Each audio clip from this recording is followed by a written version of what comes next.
Sorry. no, Hunter dies. Checks out. Yeah. Oh, yeah. this is cool. 100%. Previously on a Sundering in Silver, Lelalia has tacked a council meeting where you are all the strongest and most influential, most wise and brave adventurers from the Sword Coast, and a few of you guys were present. The elites had gathered to discuss the current crisis. Rifts from leading to other worlds have started appearing across the prime material plane, and they seem to be increasing in number and in size. This has coincided with Lelai's forces being seen in greater numbers across the Sword Coast, attacking at random and investigating sources of arcane knowledge and artifacts. The rifts are thought to be culminating to the end of the world, as Vigil's foresight only ends in nothingness, a new occurrence for his order. Following the attack, the Sword Coast Council forces scattered, and the party went to investigate Silvery Moon, the site of Lelaia's most recent attack. After several trips and the recovery of a second flying ship, I really hate you all for that, Lelaia's forces have now left Silvery Moon. Simultaneously, some of the party traveled to Barovia, and there they confronted Limvala, a zealot of Lelalia, and discovered she was searching for something, a shard of the Plane of Shadow. Realizing Lelalia already possessed another of these shards, likely from Hunter and Ribbit's parallel world, the party has journeyed to the remnants of the Fortress of the Lich Vecna. There, they slew a shadow dragon, saved a door, and stole the shard away from Lelaia's reach. While taking the shard, Daek has discovered that it is a repository of memories, not just power. Though difficult to extract specific memories, no computer, please don't restart now. Though difficult to extract specific memories, the party realized Lelalia could use it to learn about any events that have occurred in the Shadowfell. While world hopping, Hunter and Ribbit have discovered that all parallel worlds with these rifts lead back to the same world. This world, the party's world.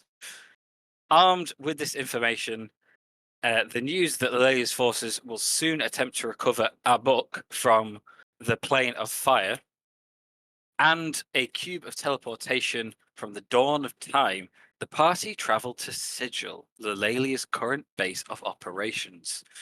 In Sigil, the party has found the mortuary, a recently taken over building full of Lelaia's forces, full of death and gateways to other planes. Though investigations of this place were short, the party did learn that arrivals are being logged recently, as well as an address in Sigil labeled as Lelaia's Fortress of Grace. Notably, the rules of non-violence in Sigil didn't seem to apply to you or to Lelaia's forces, as you have fought a few of these forces in escaping the mortuary without angering the Lady of Pain. Now hiding in an alleyway in a pocket dimension mansion, the party's relaxing is interrupted by the screams of Moreau echoing through the halls. Scooby Gang, what would you like to do? I think I was quite close, if I remember. Am I in the next room? You are. What is that god awful noise? Yeah, if I can hear it, I'll run and investigate and see what Moreau looks like. You gonna try and open the door? Yeah, of course. I remember stuffing the Moreau's face with a pillow. Yes, you did. Tia has also run in shoved a pillow on Moreau's face to deafen the noise a little bit. You see Lavender. Moreau is hunched over, having fallen out of his chair, head in his hands, and is just screaming. It sounds like he's in a lot of pain, but there doesn't look like there's anything actually wrong with him. It wasn't me. What the hell are you doing? You'll suffocate them! I'll quickly cast Detect Magic. Does anything come up on him? Only the magical items that you're already aware of. Meridia will come a slippy sliding out of her room, naked as the day she was born, wet, holding a sword, running and sliding around the corners to come towards the sound of Moreau screaming. As you do, once again, these apparitions from the mansion are doing their best to stay in front of you and just cover pieces of you from everyone else's view. And you see a wet, naked nymph run past you with a sword. In there, like folding over each other, and now like they're right up in your face, Meridia. You can tell that most of them, if not all of them, have different random pieces of adventuring gear like strewn across their bodies that then like meld back into just a formless spectral image, kind of like popping in and out of existence. Yeah, you turn up, you slide your way to the door with wet feet. I'll try and do a medicine check on him. Can someone help? He definitely doesn't feel normal.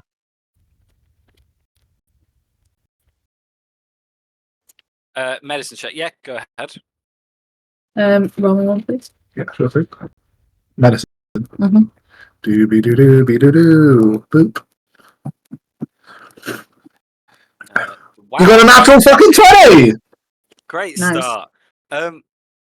You can do a quick check over of him.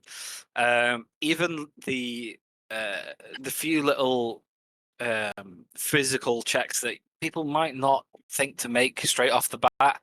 Mhm. Looking in ears, looking for any wounds. He seems completely fine. You can only chalk this down to him having a complete psychological breakdown. Which should have seen before. Here. Sorry, we just had a... leave it. Absolutely. Would you know what might be able to remedy this affliction with that roll? Right. Does she have any prior knowledge in terms of how to either restrain him or calm him down? With a medicine check like this, it's time is what you need essentially. Eventually, he will probably stop screaming, and at that point, rest until he's able to speak. Can I cast Hypnotic Pattern into the room? Yeah, sure. I would like to also cast Catnap on Moreau. Okay. Can I have the hypnotic pattern It's just a DC. DC of Wisdom 17. Wisdom 17? I'll just pull up Moreau's character sheet.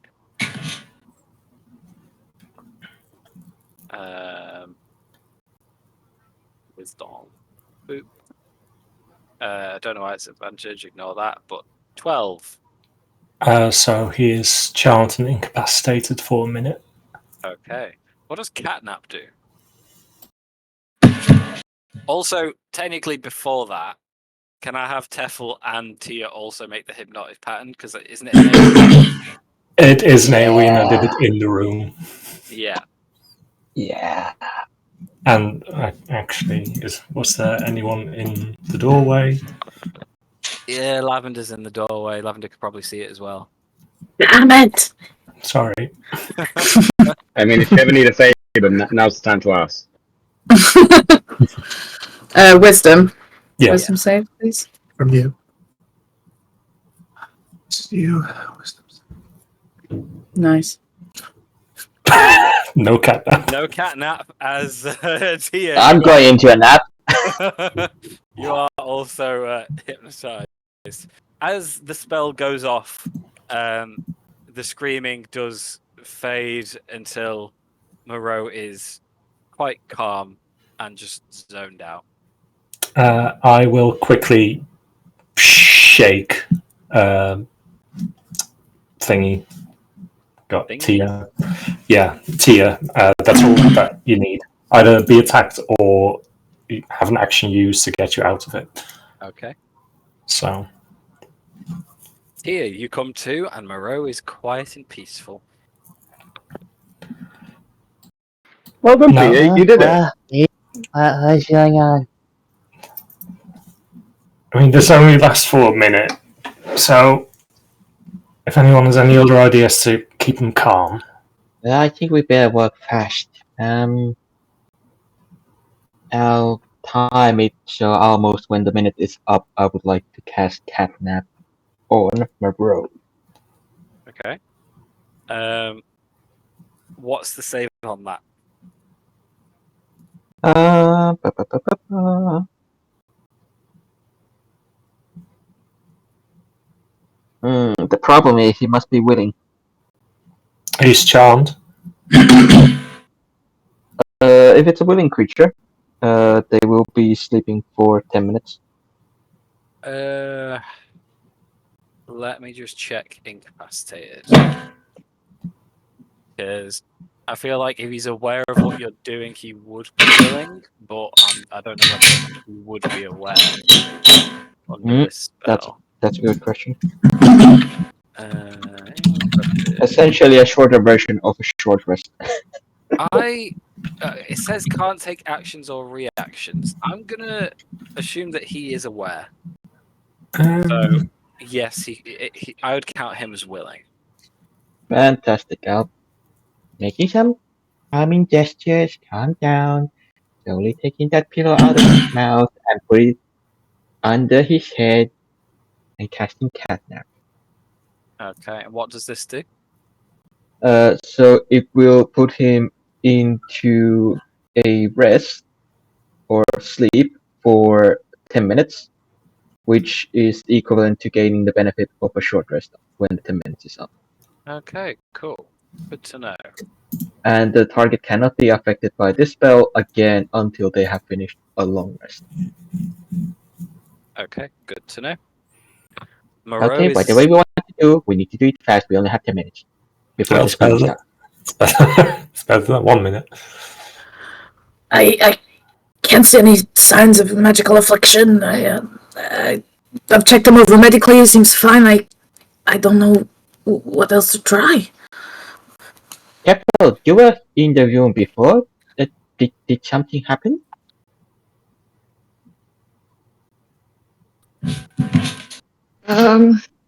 Well, to be honest, the whole thing's just been distressing. He did a reading for me, and it got quite intense, but I can't honestly say why he would have started screaming like this. Well, what did he say to you? If you don't mind sharing with us your reading, I know they can be personal, but anything could help us figure out what happened.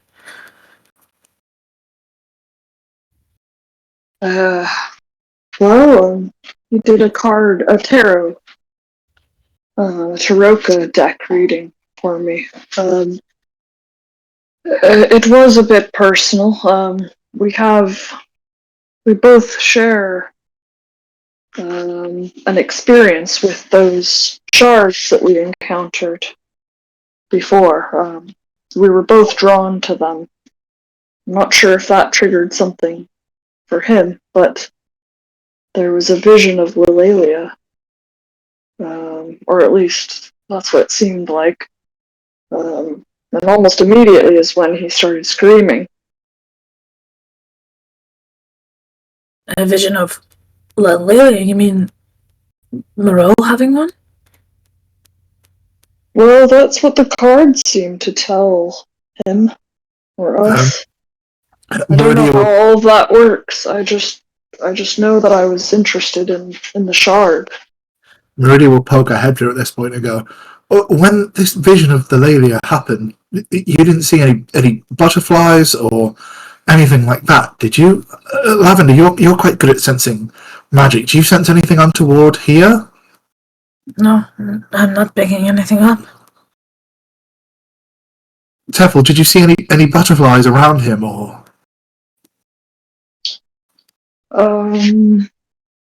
Actually, I can't remember if Tefel did or not. I don't think so, but Matt might have to confirm. The last thing you Been saw, a while. yeah, the last thing you saw was Moreau lifted his eye patch, and then concentrated for a second and started screaming. Fell off his chair. Is his eye patch still off? It's By any flipped chance? back down as he fell. Oh, okay. I mean, if he's resting for 10 minutes, should we maybe just rest ourselves? Well, I do like that suggestion. Why don't we put Moreau into his room first? And then maybe we can do something with the wall and isolate the sound a little bit more, just in case, or look what's wrong, know what's going on to maybe help him calm down when he wake up. I'd like to avoid having to tie him down or anything, but it might be an idea. Likewise, I wouldn't really want to tie him down either. Perhaps someone could just... No, never mind. For all we know, he might be feeling better after a quick nap. Well, let's prepare for the worst. I was thinking that if somebody would sit on him, he would move like a big mastiff on a tiny kobold, but maybe that's not a good idea. Well, I can keep an eye out if that would make you feel better. He might wake up and be totally calm. We don't know, but aren't we inside of his mansion right now? Will that affect this abode in any way? I will go and get some of the servants to get something to drink or something else. That. Sorry, yeah. Sorry, go ahead, Dirk. I was going to ask, could we do an Arcana check of some sort to, because he did explain roughly how the spell that created this place works, so could we do an Arcana check and look around so we can see if anything gets affected? I'll help you with that. Okay. For advantage, or are you just rolling yourself as well? Yeah, but I'll just roll myself. Might as well. Right.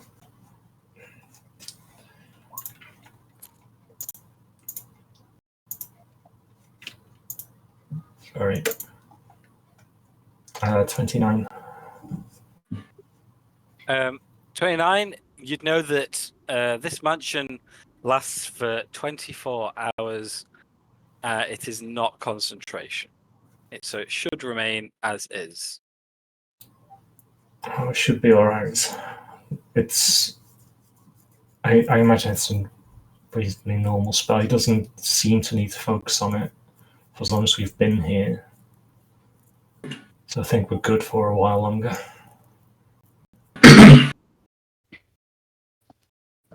Meridia will, while they're doing their investigation, though they're doing their arcanery check, however that would be defined in the game, Meridia will go over and on his unpatched eye, Meridia will... It's not unpatched. He said it. Yeah, he's got one patch and one not patch. So on the eye that doesn't have the patch over it, Meridia will very carefully kind of pull his eyelid up. Does she see any pinks, any blues, any weird butterflies, any weird arcane symbols like in the eye itself or around the eye? You know the sort of markings that I'm looking for, Matt.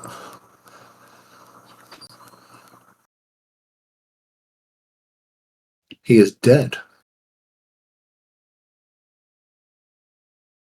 You do not. It just looks like an eye of someone who is sleeping. Alright, I will very gently pull the eye patch up and look in the other eye. Okay. Chris, if you can hear us, would you like to write us a little description of what these as they look into your eye beneath the patch. The eye beneath the patch. I just know that Chris's description is going to be way more accurate and a lot better than mine is. Yeah, so he's got like an eye, and like it's like got. It's weird. We're It's, moving like, on. it's not a real eye. It's not like a normal eye, but it's an eye. But it's an eye. It's just because I remember him describing it last session. I think, ooh, that's cool. Oh yeah, I was living my Seal Phantom Hive fantasy.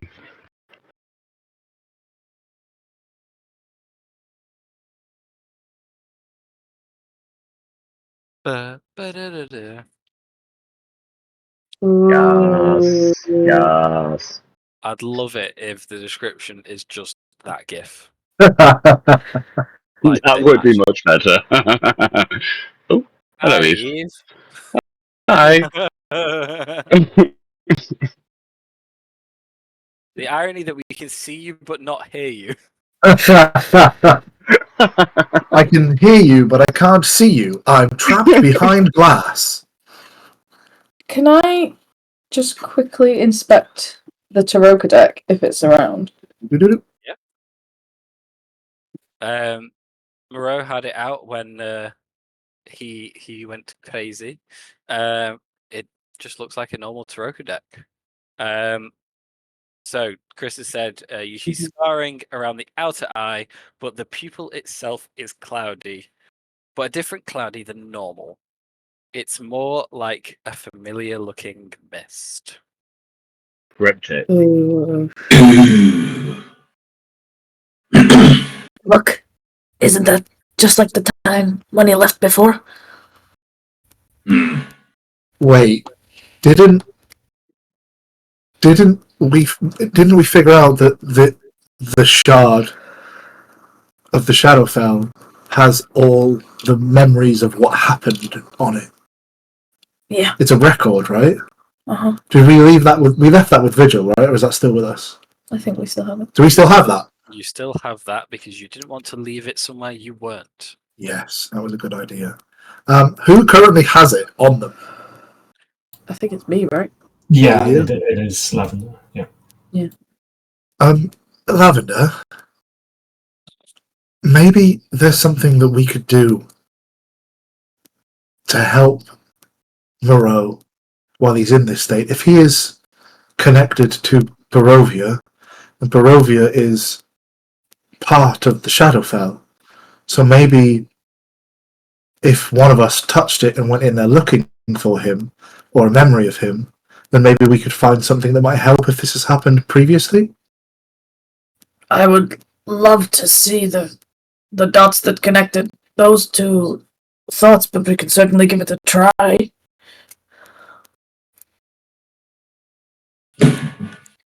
I slop back to my room, and I'm going to start putting on all my armor and everything. Are we doing this instead of just waiting? I was gonna say, like, we can just wait and see if he's alright, see where he goes. Rest will cure. Lisa will be surprised how much a good night's sleep do. Yeah, I was going to say. I'm just worried that if 24 hours ends and this place kicks us out and he's still in this catatonic screaming state, then he is now in a catatonic screaming state on the streets of Sigil, where we are being hunted probably by the children of Silvermist now. Well, in 10 minutes, when Lisa catnap end, if he's still screaming, then we shall have problem. If he's no screaming, then we shall no have problem. I think it takes like 10 minutes for me to put my armor on anyway, doesn't it, Matt? For like full armor? It does indeed. Yeah, alright. I will just start redressing myself. Okay. It is well, you've had minutes of discussion anyway. So I'll say the 10 minutes is coming to an end at the minute. And as the catnap ends, Moreau just stays asleep. See? You can see he is like twitching slightly. He's got sweat on his brow. He looks like someone whose beaver just broke, but he is still asleep. I got some wet towel from downstairs. I don't think we touch him at all. I think we let him do his thing and rest.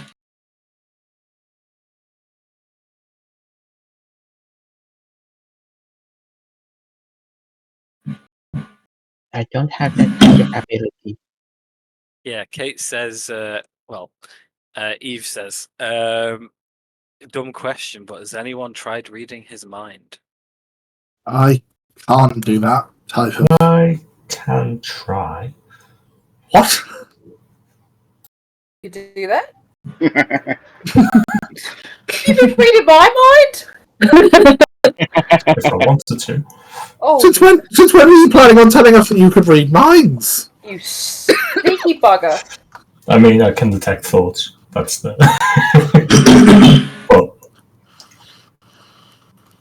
that does allow me to get pretty far, if I remember correctly. It's better than nothing. At least we'll have some idea of what he's going through. At the moment, we just got sweat and confusion and screaming. Which, Yeah, you know, to be fair, our party, it's a fair theme, but convenient right now. It's perfectly normal, actually. I'd be worried if he wasn't. Actually, that is true, but we should just leave him. No, actually read his mind, if you can. Can I do? So just. Oh, Sorry. sorry, go on. No, I was just going to move on, but if you want to say something first. No, just want to say that maybe the final realization finally dawned upon their mind when we have gone through literal hell back and through the rift that could tear us apart. Maybe just me. Please It's a very somber thought, but I see where you're coming from. We have to literal hell, though, so, like, I think we're sort of robust. I mean, the internal screaming now is probably louder than the external screaming for both of us all of us emotionally, so... Oh, you know. totally. Like, for a moment I was worried about him reading my mind, but then I realized I'm with you guys. It's fine. Nobody's going to judge. So can I first detect thoughts, see if anything's going on while he's in his sleep state before trying Yes. to dig deeper? As you detect thoughts, you reach out and connect your mind to his. The initial surface thoughts you get consist of three prominent emotions. One of them is confusion. There is a stronger emotion, which is fear. And there is one emotion that is barreling around his mind more than anything else. It seems to be almost consuming him. And that is guilt. Mm. I will share that and go in deeper. For that, Okay. Finish someone's snacks. for that, he would have to make a wisdom save. He is no longer charmed. Chris, if you want to correct me on anything at any point, please do let me know. Wisdom save, you say? Yeah. If he's unconscious, I was going to say he is unconscious. So. I have already checked. It does not change the save. Okay. Wisdom. We need to cast more spells on sleeping people. An 11. The save is 13. So he will know that I've gone in deeper into his mind, but Okay. As you delve into his mind, you see Moreau just talking to people. He seems to be thinking about a past conversation. You don't recognize them, but they all seem friendly. Sat in a tavern. Nothing too peculiar. Until you pull your perspective back slightly and you don't just see Moreau, you see hundreds of Moreau. You at first think they must be different moments throughout his life that he's thinking about all in one go, but he seems to be the same age in all of them. And he's always talking to someone different. Sometimes one person, sometimes six. Always in a different place. Kind of wearing the same thing throughout. looking the same. But it's like seeing someone having 1,000 lives at once. It is a confusing picture. You're unsure where to focus because it seems like Moreau's actual thoughts are unsure of where to focus. He seems to be experiencing all this at once, and this is where his confusion is coming from. Seems also confused looking at this the same way you would be. There is one present theme throughout most of the images you see, and that is a backdrop of mist and cloud. And you see every time Moreau is trying to delve into what's happening here, why, and what is the cause of all of this,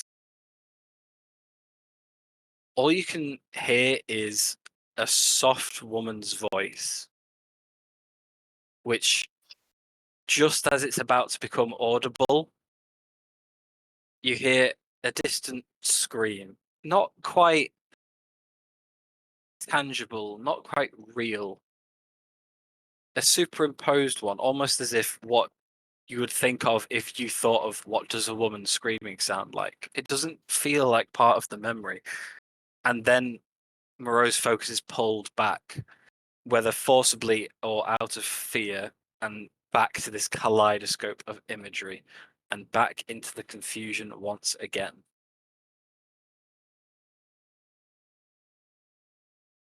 I hope that clarified things.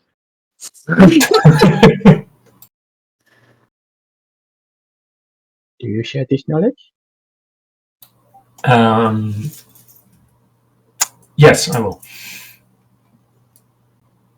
He seems confused. It's a weird image of himself, but multiple. And a scream of a feminine scream in the distance that he can't seem to place, but he does seem to recognize. Did you recognise it at all? Was it a familiar voice? I imagine not. DM. Say that again, sorry. I imagine that it's not familiar to me at all. It is not. No. And Do you no, think it's not to someone that Moreau know? I mean, if it's so deeply embedded in him, I imagine he knows something about it. You mentioned that he was feeling very guilty of something. Yes, but that feeling didn't become too clear to me when I was looking into his mind. Do you think it's someone that Moreau tried to protect? Someone very close to him?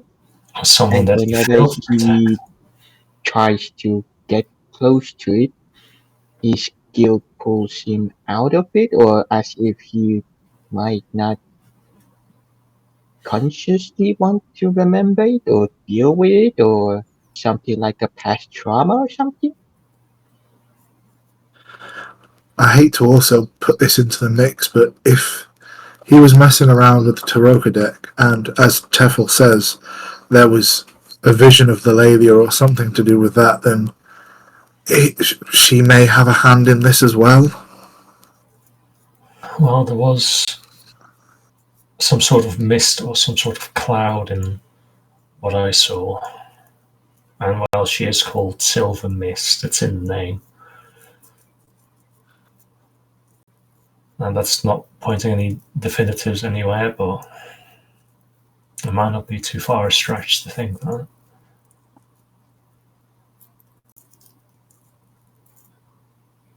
Well, Lavender, do you mind if I see that shard for a moment? I mean, as long as you know what you're doing.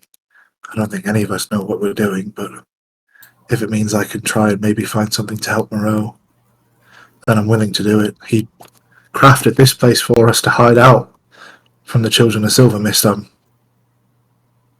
ready to help him. Meridia. Think she's already on her way here, no? If this is his own personal plane, then I don't think that she can find it. He also said that people can't enter unless they're invited or wanted. And although she is powerful, I don't know if she can break that. Just to interrupt, Chris says that he is available to add some more details if to the thinking of what's able. Top 3.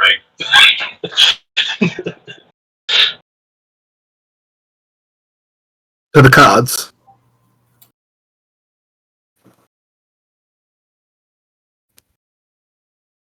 I don't know. And he's gone. He said he can add more details to the detect thoughts if you wish, but I don't know whether he just said he is able or isn't able. Hello. Good morning. Wait. Yeah.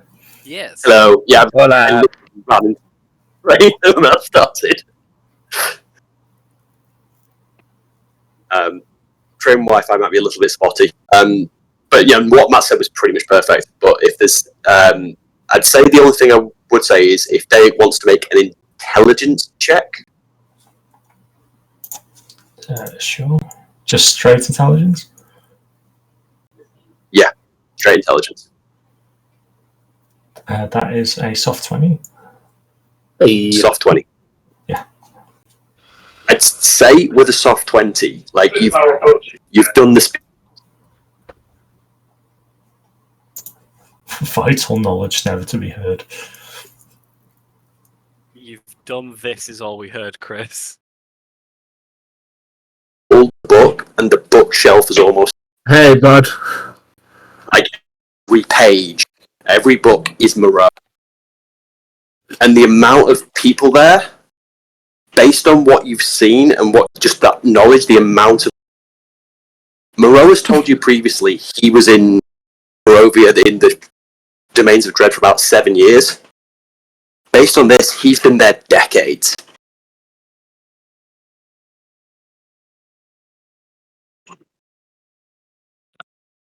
For clarity, you might need to write that out as well, as we've missed bits, but Okay, I will write that out. Yeah, we got write that out and send it in. Yeah. I will write that in.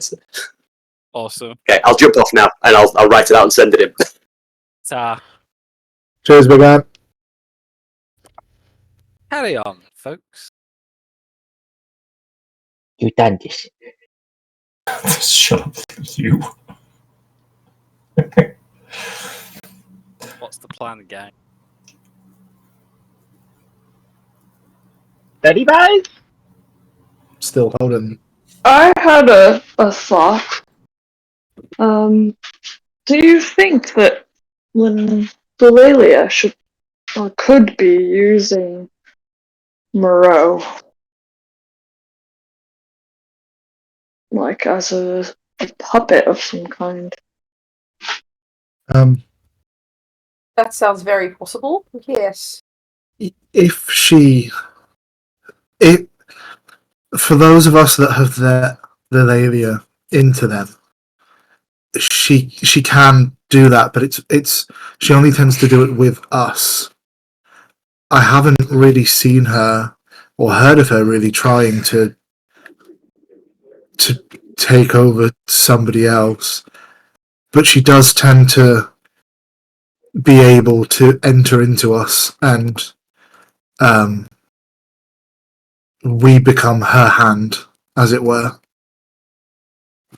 It's viewed as a great honor or a great blessing, but it's very painful, and if you try to resist, it hurts more.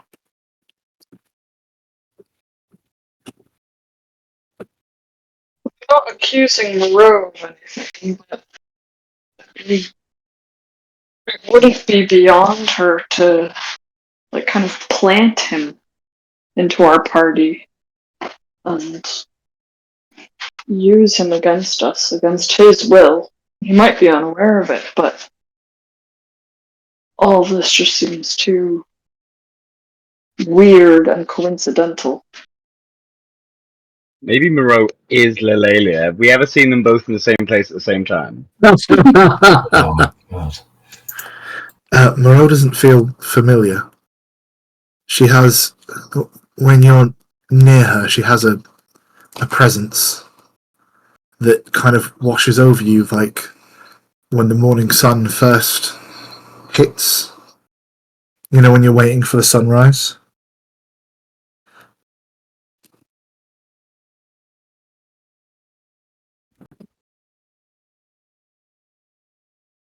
I don't know. It was just a thought. What else could make him act in this way?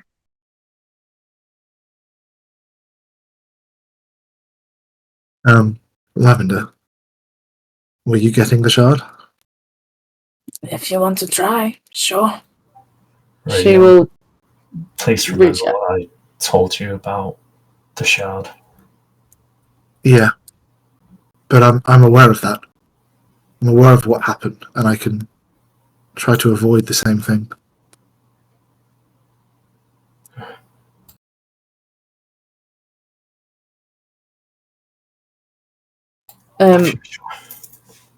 Lavender will very gingerly hand it out to her, wrapped in the cloth. I will touch the shard now. Okay. As you do, you blink. And in that blink, you find yourself in a swirling mass of darkness and nothingness, floating atop rubble in an endless void.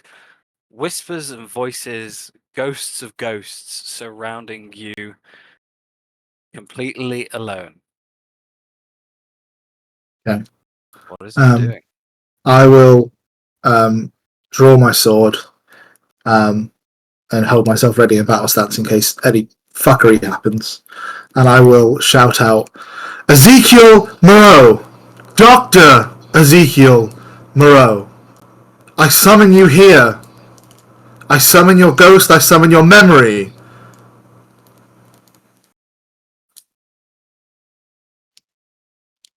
Give me an Arcana check.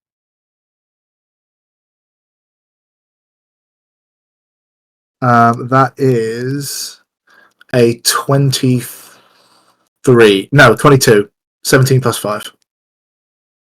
Okay. As you shout this out into the void, the whispers you can hear around you seem to go relatively quiet. And then they build again and again, crescendoing bit by bit. You see what appears to be an outline of Moreau. As it comes into focus, you can hear he's talking to someone. Your average everyday conversation, nothing particularly important or notable.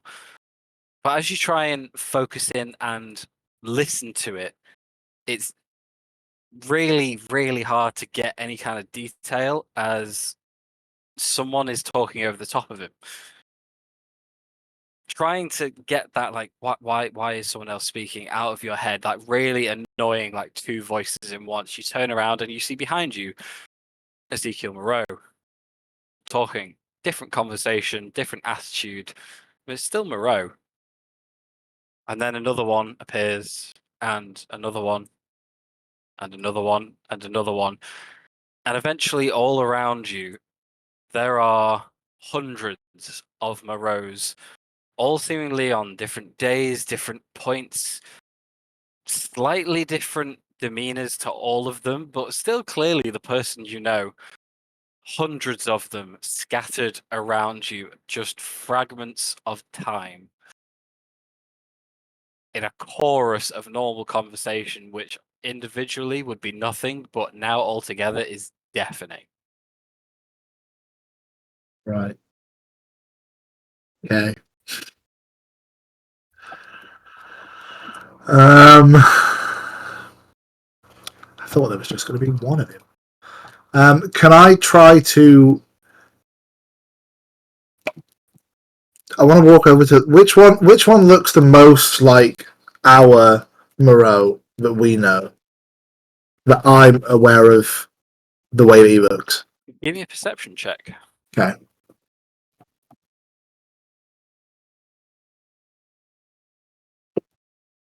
Six. They all look slightly different, but more or less the same. You cannot pick out anything particularly unique that would let you know that one of them was your quote-unquote Moreau. All right. Changing my perspective. Then, could I spy any of the people that he's having a conversation with to be our group? Give me another perception check. Okay. Come on, baby. 8.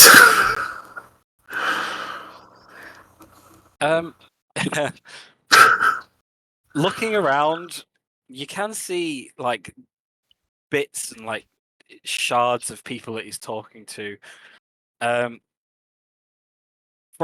the glimpses of people that he is talking to, the glimpses of people he's with in these separate moments, they all seem to be like outdoorsy, adventurous types, but any like defining details, they're there and gone far too quickly, and it's far too much of a crowd for you to pick out. Yeah. I will say, as you are stood there, the one that is just to the front left of you, you see mid-conversation, he stops, reaches out an arm, and shouts "no," and a spear goes straight through his chest, and he collapses, and that version just disappears.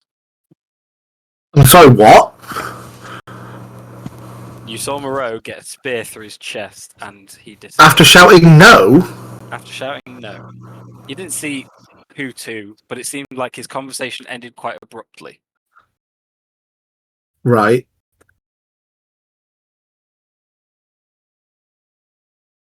Okay, I'm now spinning around and trying to see if any more of them have gone. One last perception check, but because your rolls have been so bad, you're having this one at disadvantage. Okay. Well, the first roll was a 16. Second roll is a 10. With a 10, you wait a few more moments. You can't see what's going on, but like behind a few of like layers of Moreau, you can see every now and again just one wink out. Okay. Sometimes accompanied by an increase in volume, sometimes not. Okay.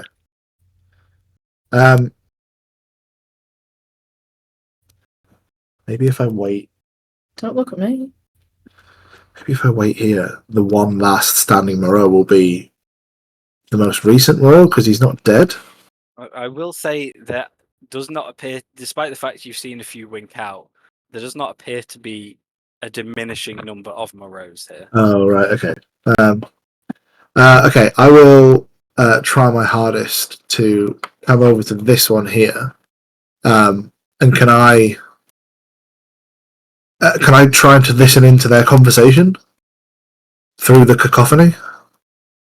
I'm not gonna lie, your perception checks have been that bad. No. Okay. You are No not worries. in a perceptive state at the minute. That's fine. That's fine.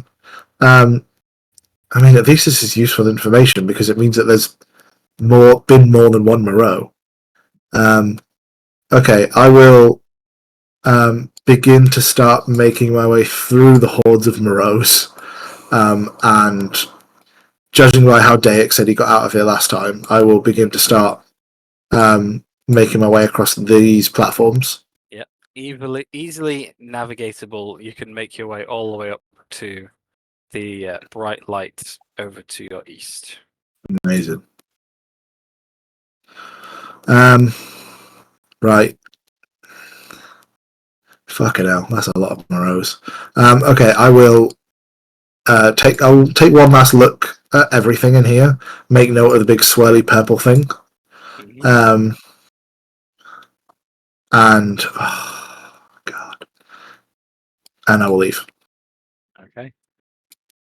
Your blink concludes. You are still in the mansion.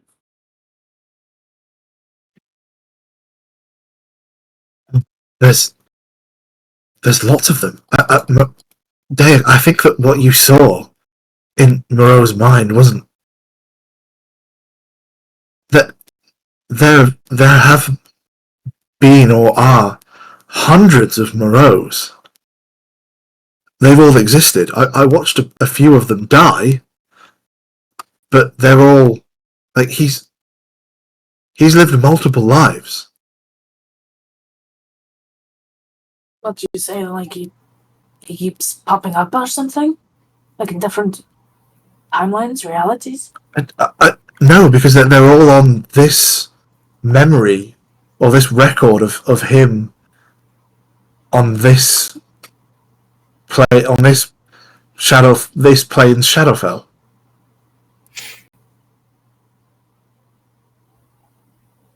What do you think it means?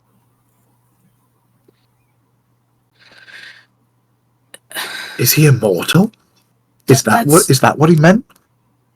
He keeps coming back, right? Yeah. One snuffs out, another pops up.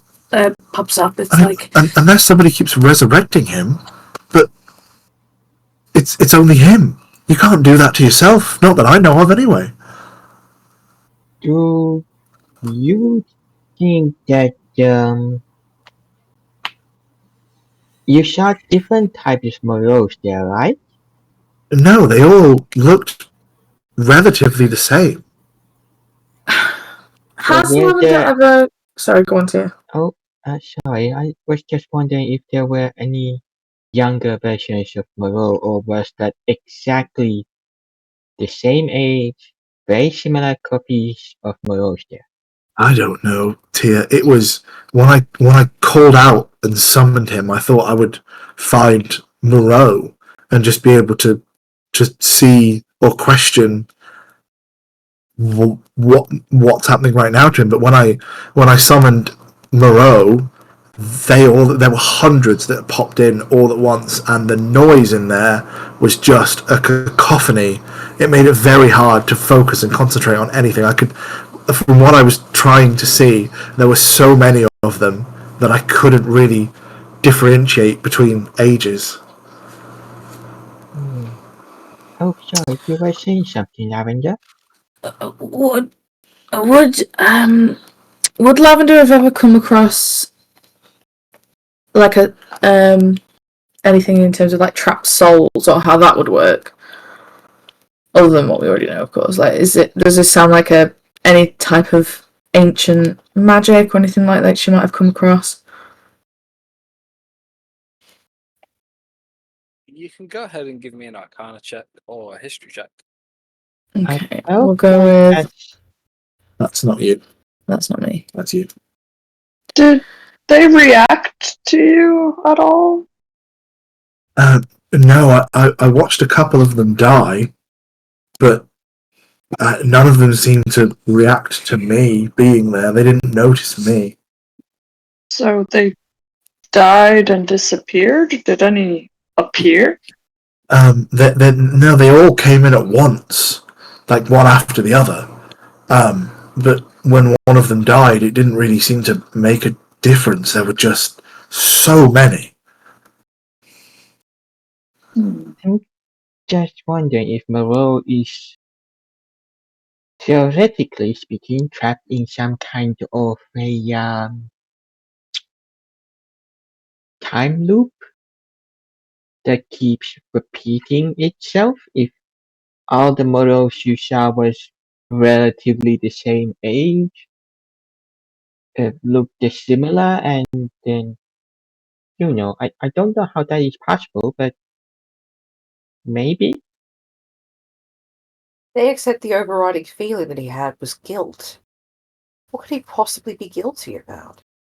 I mean, is it Daik?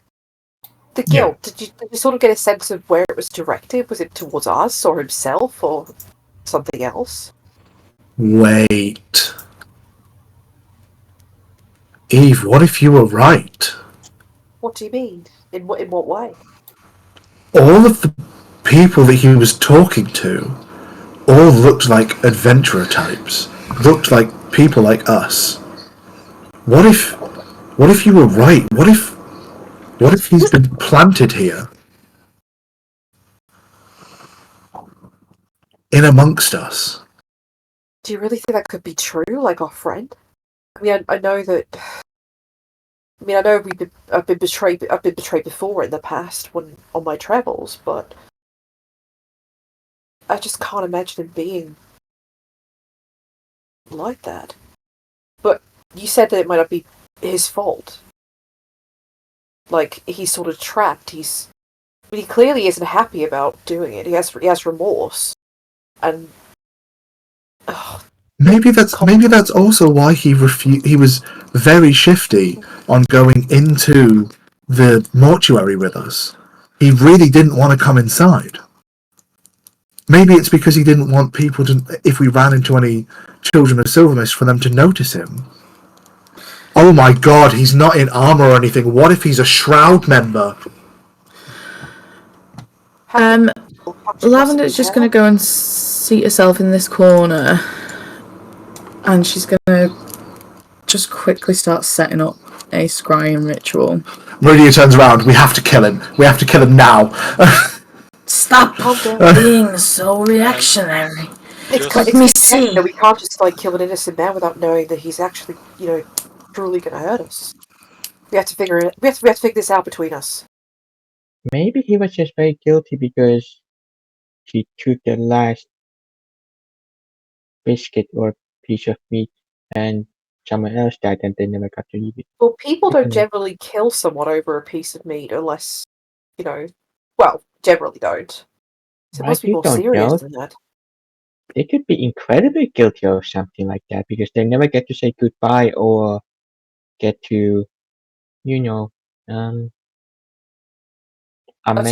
whatever they're trying to do at home. Yeah. Just a reminder to Lavender. You can only scry on people and think on the same plane of existence as you. Technically, the mansion is its own demi-plane. Okay. If you wanted to scry in Sigil, you'd have to step outside the doors. Thank you for that reminder. Okay. In which case, I can get back in though, right? You're allowed back in. Yeah, perfect. The door's invisible, but as long as you know where it is, you can go in and out. Yeah. Sure. She will stand up and she'll say, I will be right back. I'm going to see what I can see. And she will start to make her way out of the mansion. Okay. I know Ribbit wants to start a long rest, but does anyone else want to do anything while Lavender is going to go do her thing? Yeah. Yes, carry on deck. Be careful. One at a time, I guess. Before we go. Right. Teffel's highest. Teffel's going first. Now. All I was gonna say was I'll go with Lavender to kind of watch her back while she does her thing. Okay. I'll stay with Moreau just to look after him for a bit. Okay. Meridia, what are you doing? I look at everybody in the group and I'm like, I mean this in no disrespectful way, but I just have to check. And I begin to start lightly, undoing Moreau's coat to see if I can find any markings of Lelalia, any markings of the Children of Silvermist. I'm not looting the body, but I'm searching the body. I wanted to do the same thing, just to check, see if there was anything on him that was conspicuous. When you say searching, how thoroughly are you searching? I mean, guess we'll see how the dice rolls. But if he's out cold, yeah, I'm now afraid that he's an agent of Silvermist. Okay. And if he's a Shroud member, then Meridia's kind of panicking. Give me an investigation check. I will let Chris type in the chat what it is you find. Are we really trying to disturb someone who's trying to get some sleep? What if he just wakes up all of a sudden and then starts screaming again? What if he just wakes up all of a sudden and kills us all? Daik, did you You say could that? just hold him there, you know? Daik, did you say you're searching with Meridia? Yeah, I was going to do the exact same thing. Oh, okay. I rolled a natural 19, so if you want to roll as well to see if you get a natty 20. Sure. I got a 24 in total, Matt. I got a total of 12. Okay. Chris, if you can hear, 24 investigation. What do they find on Moreau? Lavender. You and Teffel are outside on the streets of Sigil. What are you doing? Just as a note, as I step out of the mansion doors, I'm gonna disguise self into unseemly passerby, somebody who I've seen in Sigil at some point as we've travelled along that blends in and seems like they would be somewhat at home on a dark side alleyway. Okay. I'm just hugging the shadows and trying to keep out of sight, but watch her, and watch the surroundings in case anyone's coming by.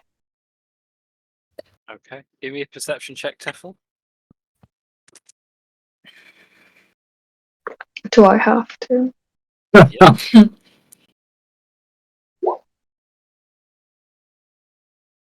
12. Okay, good to know. So, Lavender, you're casting your scry spell? Yeah, I think I'll, providing that the alleyway we're on is quiet and Teffel's keeping watch. It does seem reasonably quiet, yeah. Every now and again you can see someone walk past one of the entrances, but they pay no attention to the alleyway itself. If I can, I don't know if I can, but if I can, I'd like to minor illusion any of the scrying markings as like a, I don't know, game of dominoes or something that would blend into the town. So if anybody does stumble across it, then they're not going to know that I'm doing the scrying. You could create an illusion over the top of where you're doing the ritual first, yeah? Okay, sure, I'll do that then. Okay. Your scrying is complete, it's all set up. Please name the individual that you are scrying on. I will be trying to look for Lolalia. Okay. Right hand side, about halfway down, you should all be able to see this just because it's adds to the visual a bit when I change the map. You cast this spell and immediately find your vision being drawn towards a warm interior. Looking at your immediate surroundings, you can tell it's some kind of office or study space, maybe even a library. Surrounding the edges of your vision, you can see bookshelves upon bookshelves. And focused dead center in your vision, you can see a nice ornate rug with a table sat on top.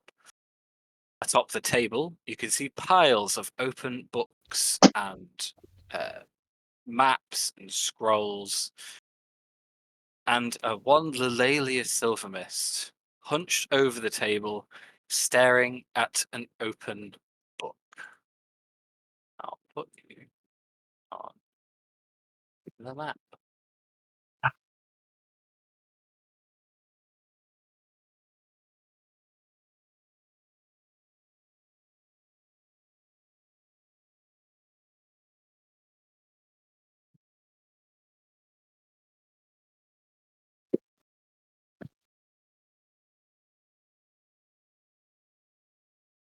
Can you see? I can indeed. Can I see what type of information is on the papers in front of us? Give me a perception check. This is me at the bottom, yeah. Yeah. 19. Okay. Yes. You here you strain your vision as much as you can over the shoulder of the lady and down to the book that she is scrolling through. I will just pull up specifically. As you are peering over,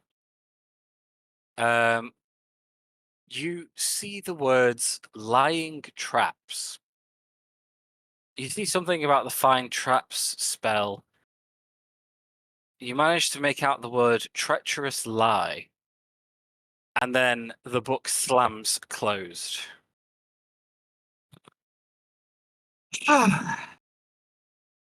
You know, it is rude to spy, Lavender. And the Lelia turns and looks directly at the arcane eye you are viewing her through.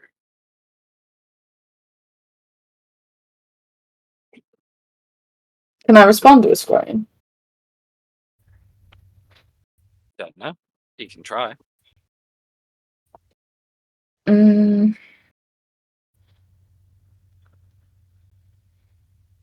She's currently just staring at you with one eyebrow raised. Ah, I see. They do talk about you're very powerful. I see it is true. Not just powerful, very wise. Glad You to be are snapped out of your scrying spell. Teffel, you your attention was piqued as Lavender started speaking to herself. And as you look over, there is a very ghostly, slightly ethereal, slightly smoky image of Lelia just stood next to Lavender in this alleyway.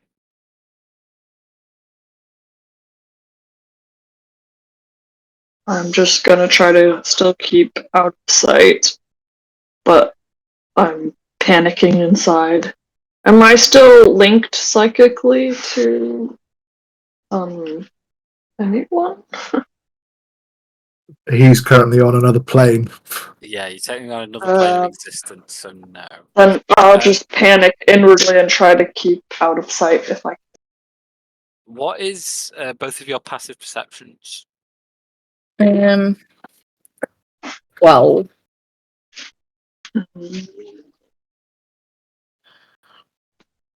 I think mine's 12. Okay. 13. Okay. With a 13, you can't really tell why, but despite it being very similar to the hues of Sigil itself, you can tell around this like etherealness that the Lelia is presenting herself in, there's a very, very, very subtle, like peachy or yellowy hue to her. Not one of the Lelia's colours, obviously. She kneels down to where you've been doing your ritual, Lavender, and says, "See, it is not nice to spy on others, is it? I'm sure you don't feel very comfortable right now."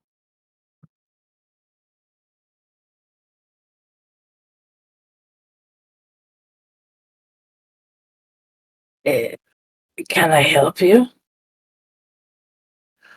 Well, I don't believe so, no. But you can't help me either, so why are you spying on me? It is you. Really? Here now. You graced me with your presence. Well, no. Obviously. She gestures to the fact you can see through her. But your attention is enough. For the moment. I'm simply interested in your goings-on, Lelia, you see. I don't know what you know of me, but I just want to understand you. Ah. In that case, it is probably best to introduce oneself and not to spy. I think...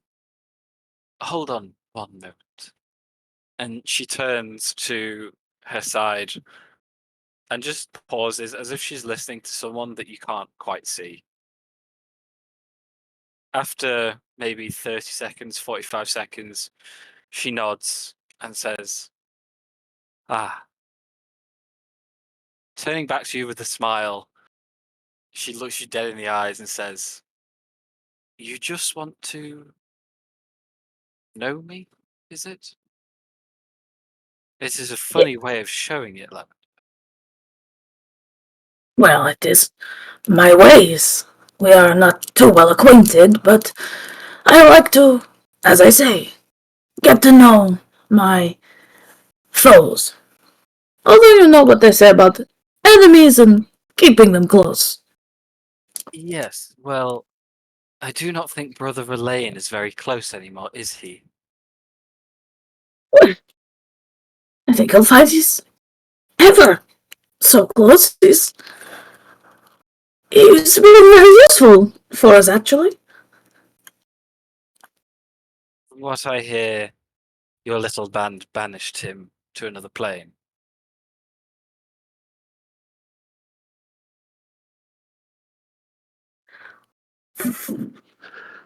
Well, that could be disputed, depending on who you talk to. But it's pretty Well, cool, right? I would like to talk to Brother Relaine about it, but I can't, because you banished him to another plane. You are interfering with my plans at this point. So I will give you one warning. For the good of all of creation, please stop. So good of you to give me a warning. Yes. For you won't get one when I come for you. Oh. Oh, this will be fun. She grins at you like you have never seen before, winks, and then her image disappears.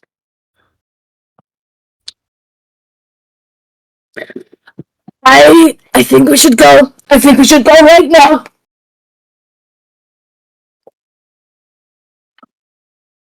Right behind you, back into the mansion immediately. You go Yeah, back we into just the bundle mansion. back in. The invisible doors close behind you. Oh boy. Okay. Well, Did I hear what Lavender said? Yeah, you could hear all of it. Oh, fuck. Lavender, are you crazy? well, I didn't know she was going to be able to see me. We were. If I had known that's who you were gonna scry on, I would have tried to stop you. We've already discovered before that she knows. She's too powerful. She knows when we try to. Shisa will also know that we say in sigil now. If this has spell. Yeah, now she knows our location. Listen, Lisa everybody was spell. talking about Moreau being with the silver mist and all this kind of stuff. I thought I would just get to the root of the problem. Maybe next time you could consult us before diving into enemy territory. Like I said, I would have maybe advised against doing that. My bad, I thought that's what we talked about last time.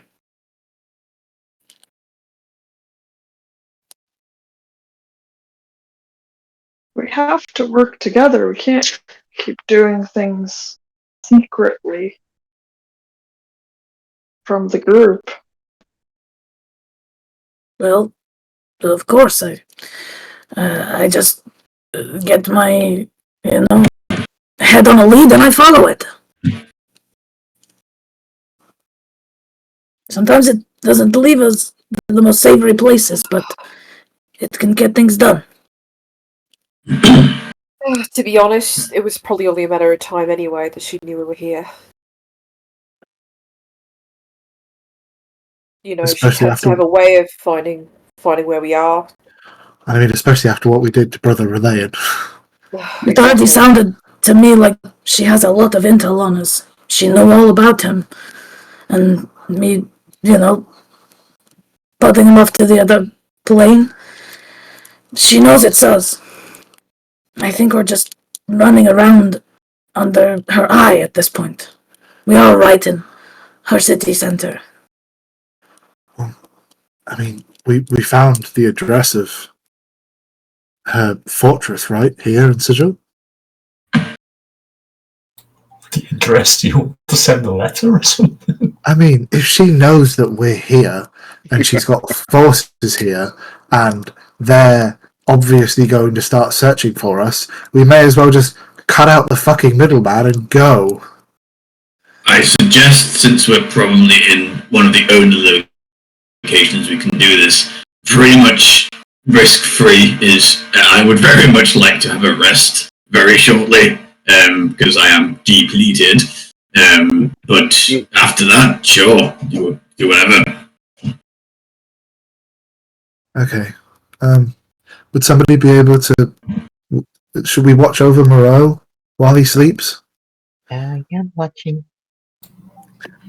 I imagine I can the spell has also take a watch. or is he just fucking with us and keeping his eyes closed at this point? I'm going to do some attunement with my amulet, so I'll just do that and be in the same room then it's fine, then, isn't it? I'm happy to take a watch. It's all right. I'm not too beat up, so I can spare it.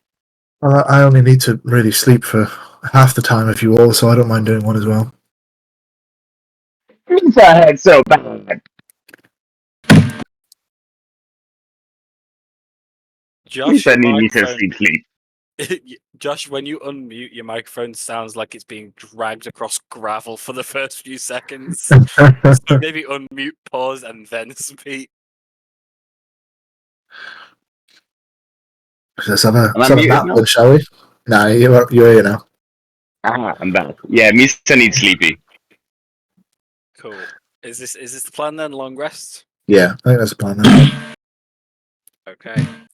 I won't bother asking for watches because you are in an invisible demi-plane mansion. I know some of you are checking in on Moreau during your long rest, but is anybody else doing anything during this long rest? I wanted to work on some items. Okay, cool. I have actually. Oh, that's the thing. I haven't sent you details. No, you haven't. I have them written down somewhere, but I have not sent them to you. I doubt you'd be able to do it all in one long rest anyway, so it's Oh fine. no, you can't. It's like per item. Yeah. It takes like 2 days. But I will get that back to you at the end of the session. Don't worry. Cool. But Well, we then I can can make make the progress. whole time with two of us. Yeah, true. It's two artificers. You could work on it together. Any more for any more? I'll take that as a no. Okay. You all successfully long rest. Go ahead and long rest yourselves up.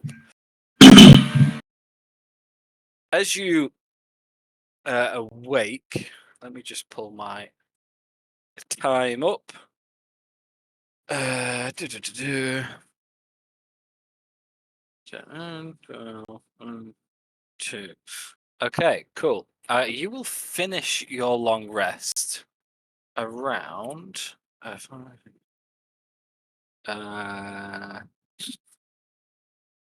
Yeah.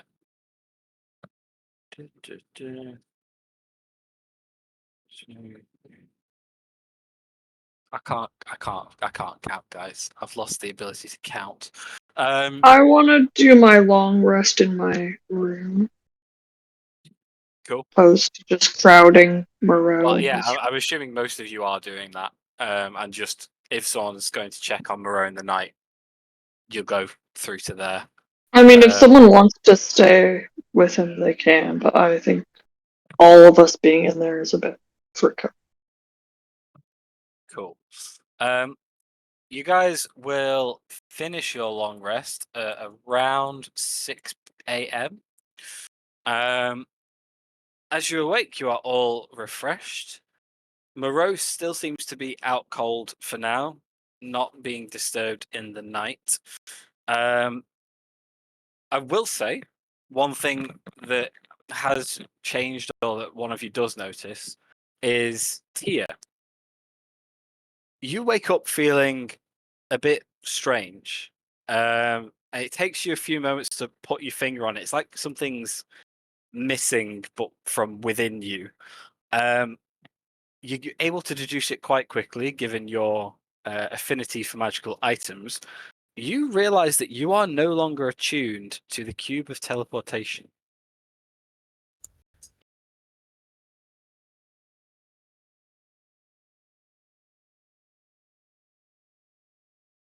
Also, if you're responding to that knowledge, you are muted.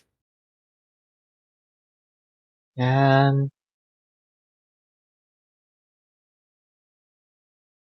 can I search for the cube if it's with me?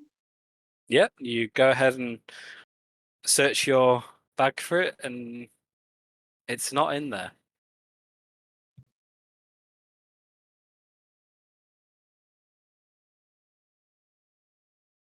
But no one can come in and out of the mansion. We'll start alerting people that it is gone. Okay. As you do, making quite a commotion in the morning, I'm assuming all of you will come out of your rooms and see what the fuss is about. And all of you do. Except for Hunter and Ribbit. I'm sorry, what? Hunter and Ribbit don't come out of their rooms. Ah, God. Don't tell me they stole it. And they've taken the teleportation cube. I mean, Hunter's still in his room, so we can just barge in. Never Yeah, mind, let's do he's gone. that. Or knock, at least.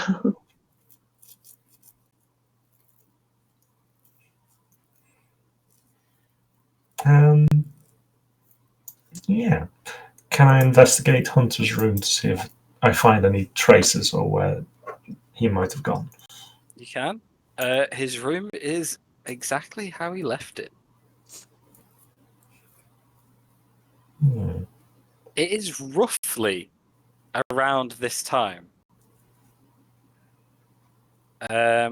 where, Lavender, in your head, you hear a voice. A voice saying 25 words or less. Another one.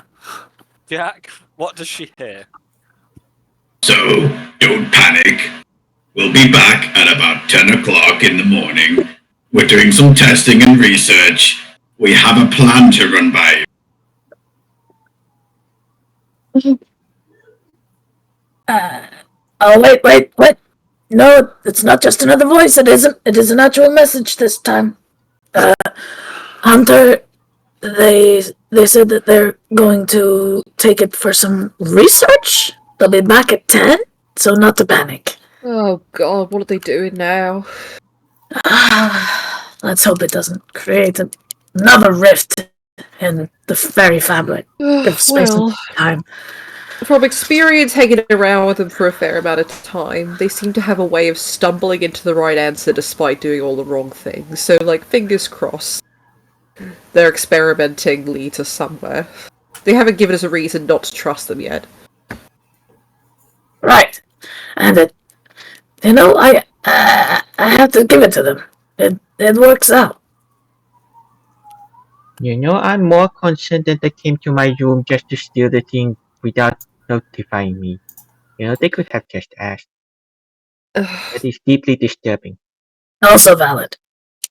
Well, maybe they just, they kind of had a habit of doing things without really explaining. So maybe they just thought that this was a good idea, didn't really fancy explaining why they should have the cube, and have just decided to go and do it. That is not the problem here. No, I agree they should have asked, but I There's mean, totally a risk that they'll, jump into a void and be lost forever. or be captured by enemy forces, of course, yes. I agree with all of that. But it's kind of what they do. You know, I'm just more concerned with the fact that, people barge into the rooms. No, I mean, they didn't come out first when we called them. The only thing I can think of is that they didn't do it while you were in your room. I mean, not that that makes it any better, and I'm pretty pissed off that, again, people are doing things without talking to the group. But we don't know for sure that they went into your room and, stole from you while you were asleep. Maybe they stole it before then. I'm not so sure. They won't be able to steal before unless they are very, very, very stealthy about it. They said they'd be back at 10, so I suppose we have, 4 hours to figure out if they're lying or not? Well, either or, I don't feel very safe with the fact that, other people barging into the room stealing things, and especially when it's opposite gender. Yeah, I didn't think about that. Well, if you like, we can tell them off together. It wasn't exactly the most polite thing to do.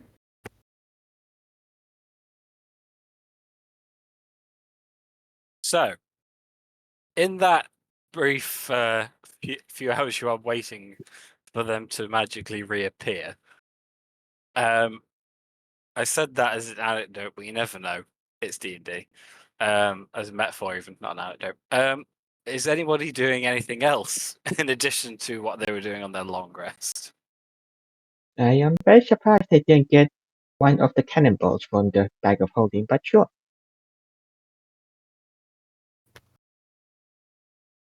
I guess just checking on Moreau to see if he's changed, really. Just trying to, gauge his facial features. Okay. I also have a little bit concern of what they are testing. If they cause any problem and there's no more magic juju in the cube, there'll be very big trouble. Yeah. So, at around just after 10 a.m., you guys are milling about your wonderful magical mansion, and you hear the front door begin to open.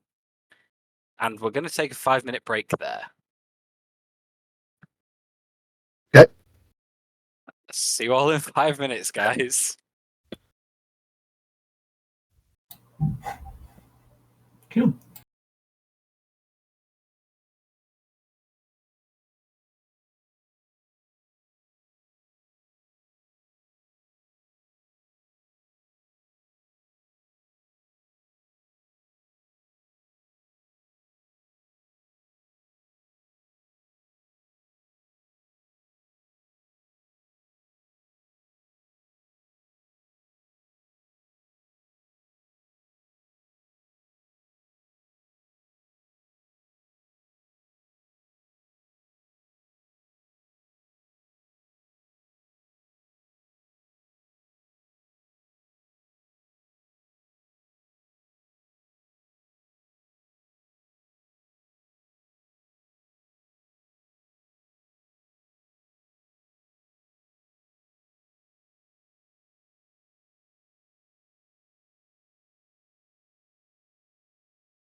Misa back.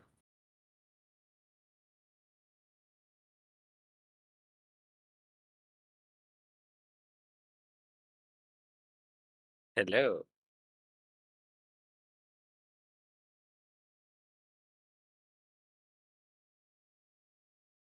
Hello.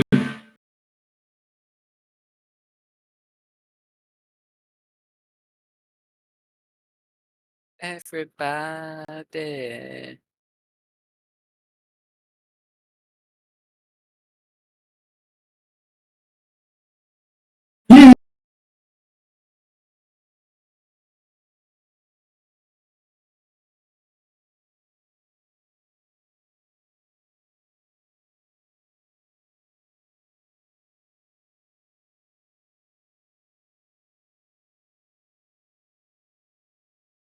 Do, do, do, do, do. But yeah, I'm free as a bird for like the next like month, so let me know if you're up for chills at any point. Yeah, I should be able to Yukio most nights as well, to be fair. Amazing. Yeah, test my mutants out.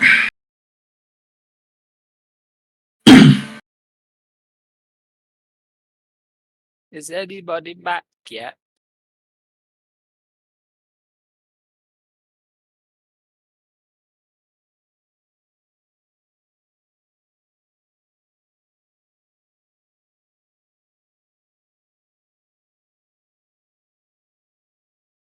Hello?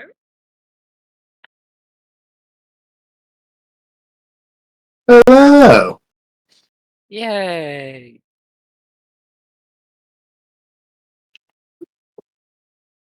Hello, sir. You fucking pricks. You sneaky, slappy pricks. I've come to take my beating.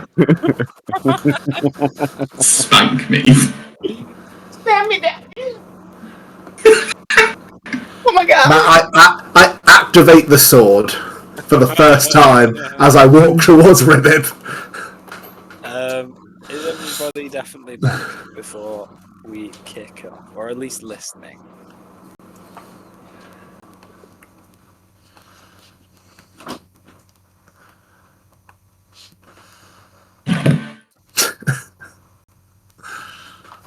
Pretty much, dear. Kate Pretty and a much. Thomas?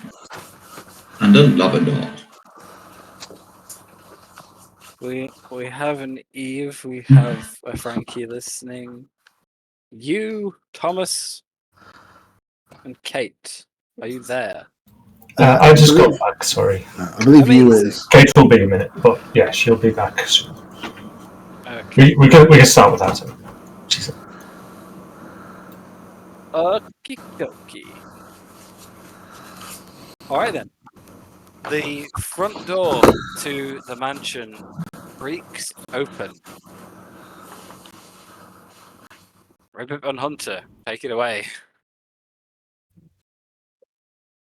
Oh, hello, sir. You are awake.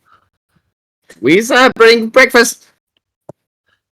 And where the bloody hell have you lot been? Oh, we sir have been preparing. Yes, preparing. We sir do lots of preparations. We sir show you preparations. You sir want to see? Of course. What have you been doing? What are these experiments you've been running? Come. Let us all sit comfortably. Hunter will use his minor illusion-y, prestidigitation-iness to create a sort of 3D presentation, if you will. Right, and then okay, so Tia, Hunter just gives you like a little, just sorry, but don't kill me, please. We sir love you sir the most. Yeah, we brought bagels and tea for everybody and hand them out to everybody. To say sorry for being sneaky boys. We sir very sorry. But we sir do have things to show you. Are we all ready to observe? We sir all ready? Right, so what did you go out for? Well, will show you now. Yeah, If everyone could just look at, if everyone could look at Discord, please. I'm just going to share my screen, and I would just like everyone to have a look. So me and Rivet have created a plan. You see as Hunter produces several layered minor illusion cantrips and continues to do so as the two of them speak. If you would like to go to Discord, Josh's screen is live, so just hover over the live button and click watch stream. The good plan that can't go wrong. I feel like this is going to be a mix of a really shitty school presentation while at the same time being like a Minority Report Is this moving. fucking power? Is this what this is? Are you doing us a fucking have power? no idea how right you are.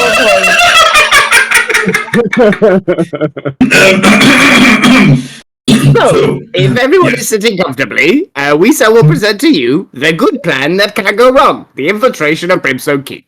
Written by the Void Boiz, presented by Misa. Ribbon. Oh, Misa needs a click. Needs for before. Hansa will need to use the cube in case Tia go bye-bye. Sorry, Tia, this is why we steal. Luckily, Hunter has accomplished this during our night's sleep. As I mentioned, sorry, Tia, this is why Wisa steal. Wisa must gain access to the flies. Luckily, Wisa bought a few of these scrolls from a wizard who nearly killed Wisa, but during our quiet trip to Eberron. Wisa must find a way of accessing the Brimstone's Keep. Luckily, Wisa have a map that shows exactly where Wisa should go and how to find this book. This special book. And Wisa needs to create a plan. Luckily, Wisa have already produced a presentation for our plan. You are watching it now. Hunter very nervously steps forward. The timeline for the heist. So we should be able to accomplish this in about an hour and a half. But if we only send Frogman while we wait outside, then he should be able to sneak his way to victory. Luckily, giving Frogboy Pokeball Amulet means that Frogboy can take someone with him, so he won't be truly on his own. This will need an additional hour and 10 minutes of de-attunement and re-attunement. Then we go to the keep, we get the book, we banish ourselves home, and then we celebrate with bagels and tea.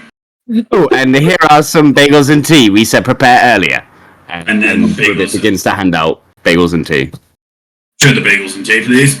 Oh, yes, these are bagel, these are tea. Just in case you do not know, bagel, tea. Yes. And yes. Now, this a plan. So you can see Misa represented by Froggy Chair. Okay?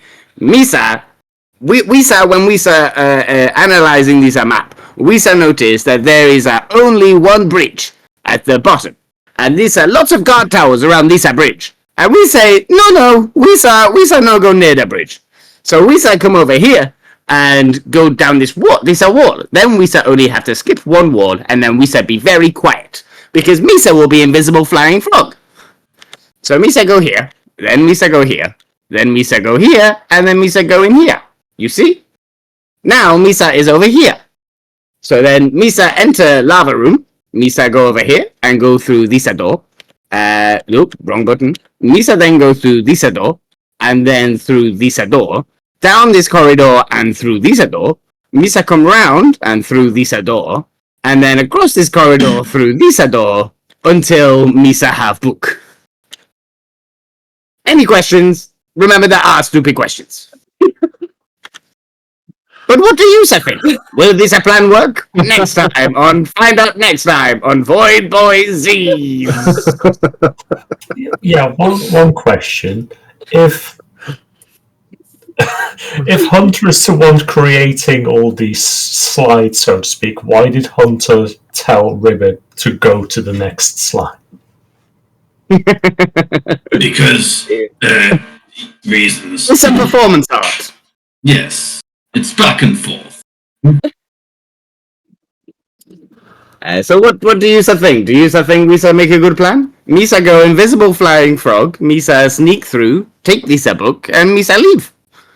And Misa take one person in amulet just in case Misa need it. You know what? I don't hate it. I thought that I would, but I actually don't hate it. Misa will have to... The only problem that I have with it is that, and I mean no disrespect in any way at all to this Ribbit, but we are leaving this entirely up to you. Well, I look at Ribbit, yeah, he's got a good point. This is a problem, and Wisa will have to make sure that Wisa discuss thoroughly in depth before Wisa leave, because obviously Misa will only have person in amulet, so Misa will have no assistance, and Misa will have to make all these decisions Misa self. So Wisa will have to discuss at length before Wisa go inside. And I'm also a little bit worried that we work out the plan, and then the day that it happens, you wake up and forget who you are again. This would be a problem. However, Misa woke up this morning with clear memory. Misa remember everything again. And he can talk. Misa also can talk. Misa has been doing great for at least 4 hours. 6 hours. I forget what time it is. I also forget what time dawn is. Misa have long night. So this will need to be continued. Immediately. Approximately 11 hours ago. Yes, it worked. Here, book. Hunter will go into his bag of holding and produce the book from the fiery plane. I'm sorry, what? Hunter pulls out a book. If you would like to go back to Roll20, you can see the book. How do I stop watching It's it? a cool book.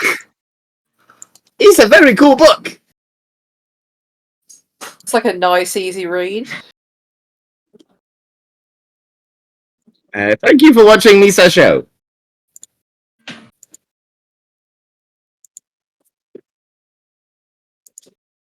So yeah, we got the book. Right. And that all went off without a hitch? I mean, without a hitch is a very strong way of putting it. We did kind of poop ourselves when the beholder was there.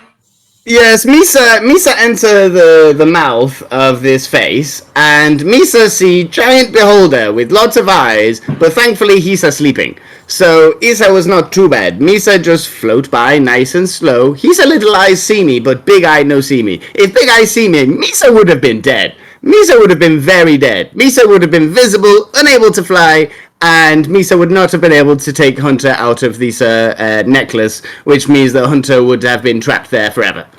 But Isa was asleep, so Isa was fine.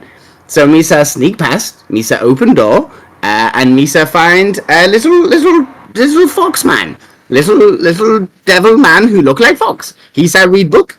Misa facing door Misa need to go through.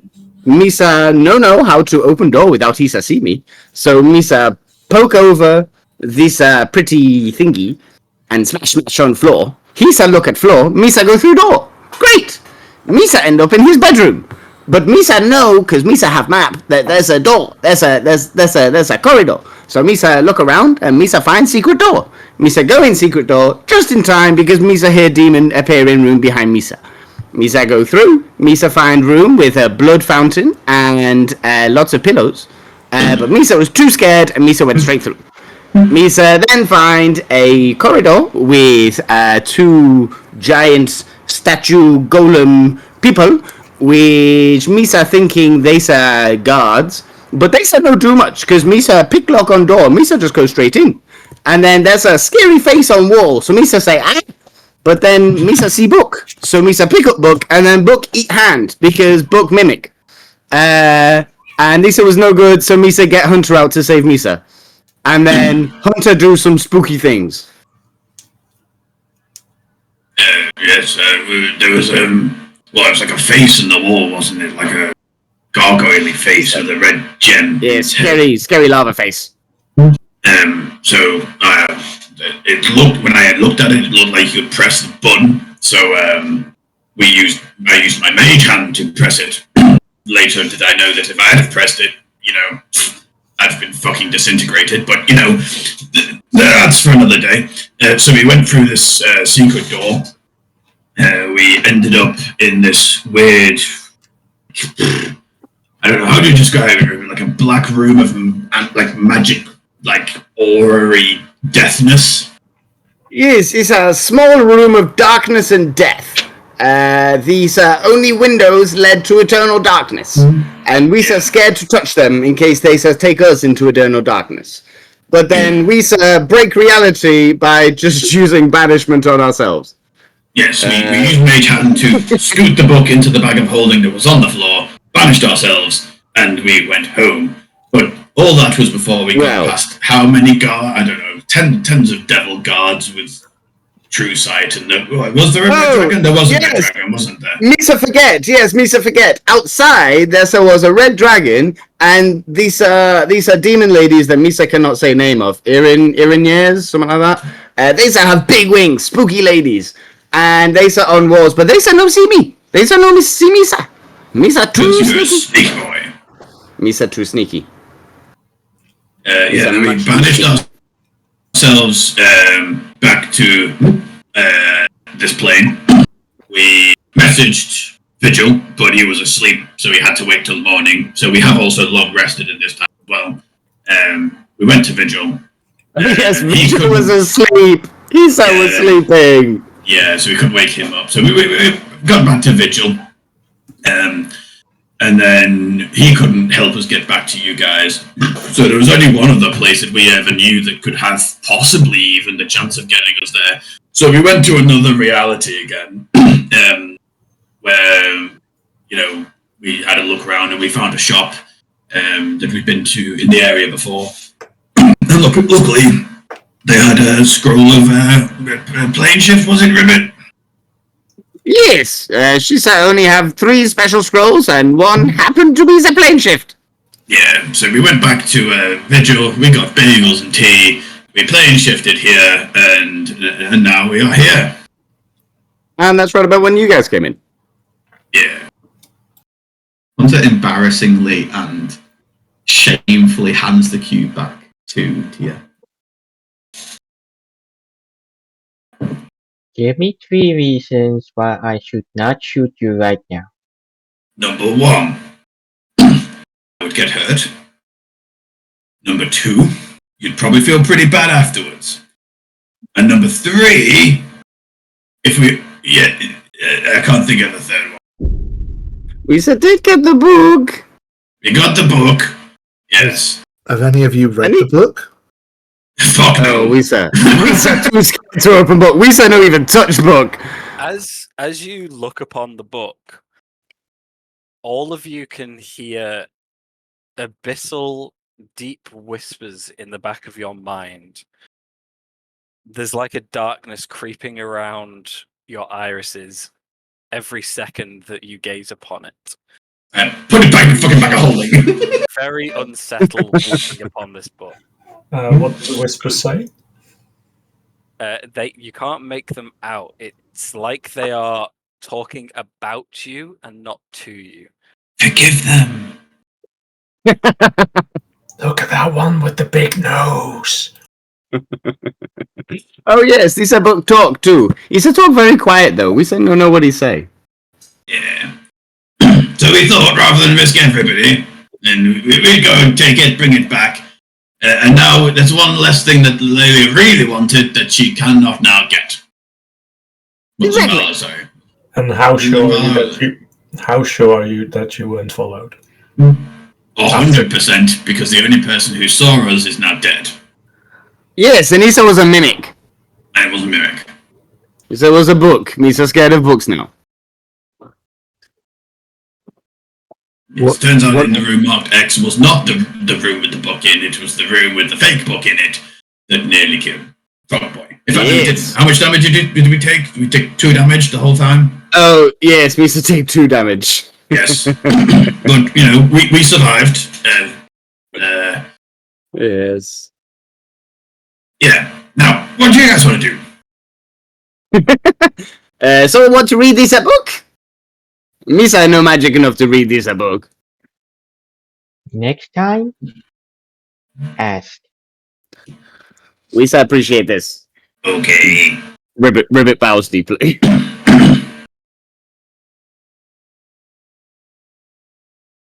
What is the book that you got back?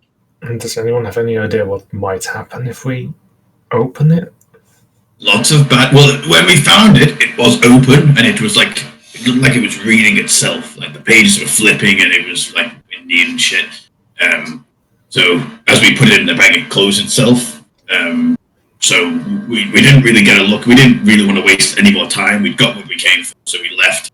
So I can't tell you anything what's in it. Only that this is the book that was referenced in the letters that we I would got. like to cast Identify on the book. Yay, we're gonna find out what it is. You say you're casting Identify on it. Yeah, Oh dear. we are not wasting any more time. Okay. Before you do. Okay, never mind. Tia's already said it. She's casting it.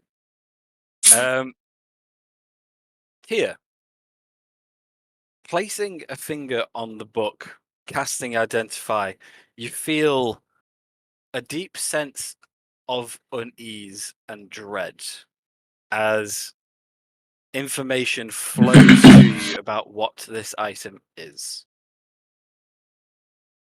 The Book of Vile Darkness.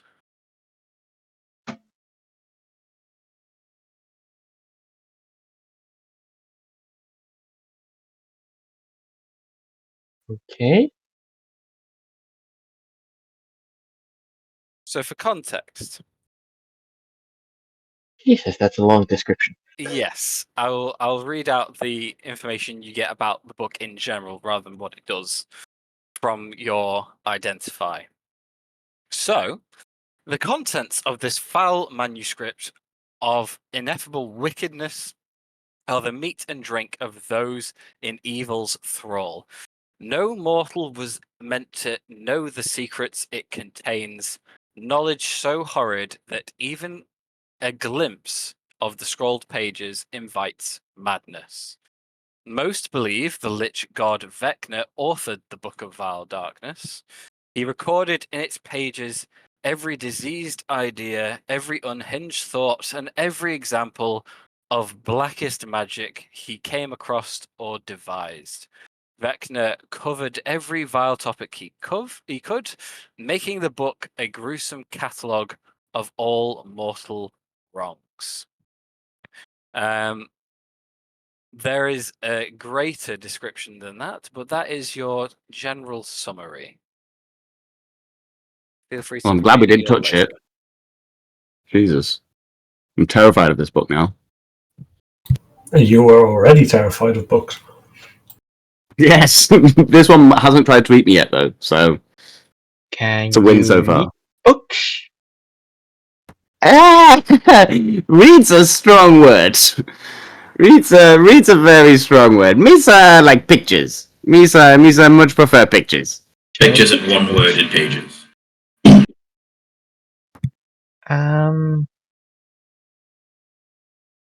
I don't really think this book is very good for reading.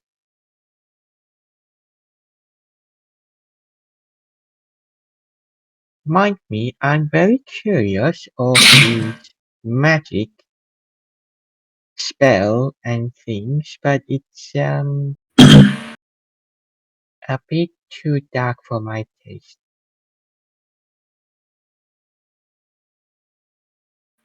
I mean, it suits Hunter pretty well. Well, you are most than welcome to try Lavender, but fair warning, it's not for the faint-hearted. Hunter will bring his mage hand over and brandish the book side to side so she can see the covers and things.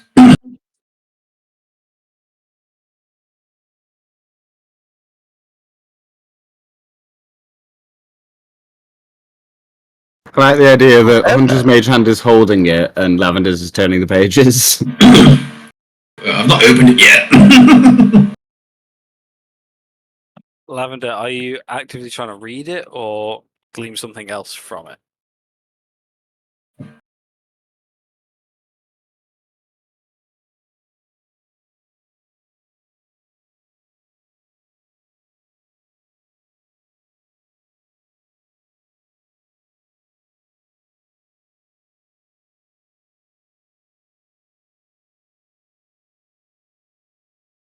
I'm in suspense. Okay, comprehend languages. Cool. I'm assuming that means you're trying to read through the pages as you flick through. As you do, you open the book. Pages begin turning. This is written in a very dark language. You'd assume abyssal or maybe something older, like primordial. None of these things. As you gaze upon the text on each page, there is nothing to be gleaned but unrest and unease. I don't believe anything bad happens to you by just having a look. I think description only mentions when you get attuned to it. Yeah, I believe so. This is my area of expertise. I can certainly take a look at this and see if I can decide more about its use if you wish. Besides, it's rather gruesome read by the look of things. As you scroll from page to page, there is blood and dark ink scattered throughout, torn pages and scrumpled pages, but you can't seem to read it unless you are attuned to it.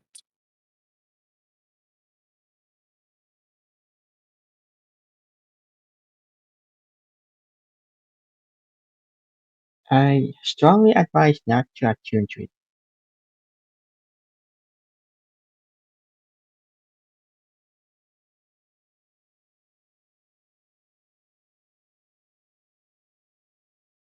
Is anybody else doing anything as well while we wait for Lavender's responses? I mean, you said we can't Bedtime read story. it unless Well, attuned.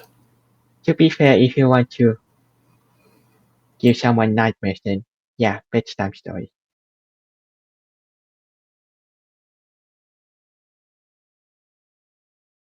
Well, if you really want to read it for whatever reason, we might want to have an exorcist near you and cast protect from good and evil on you, just in case, you know. Do you believe Thog has that spell? Oh, she absolutely has. Yeah. So that is always an option open to you.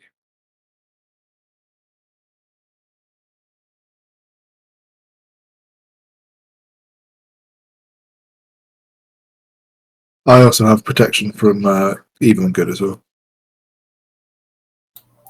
Protection or dispel? Protection. I don't know how they work. I suppose this spell would be to get rid of it, and protection would be to prevent it.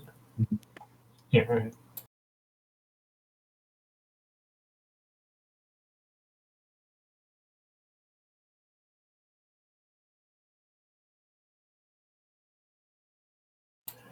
I mean, seeing that apparently we can't read it without being attuned to it, there's not much point in having a look at it.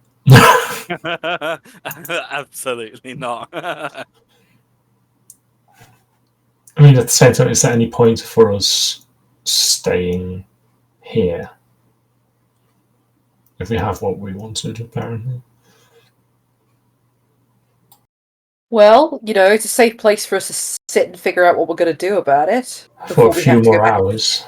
Yeah, a few more hours is better than going immediately on the street to Sigil with something like this. Actually, how long do we have left, roughly? So you have 6 hours left on the mansion. I will say Moreau is awake by this point. He's just being very quiet and very passive. So if you do want to move or go somewhere else, he can join you. But he won't necessarily be of any assistance at the minute.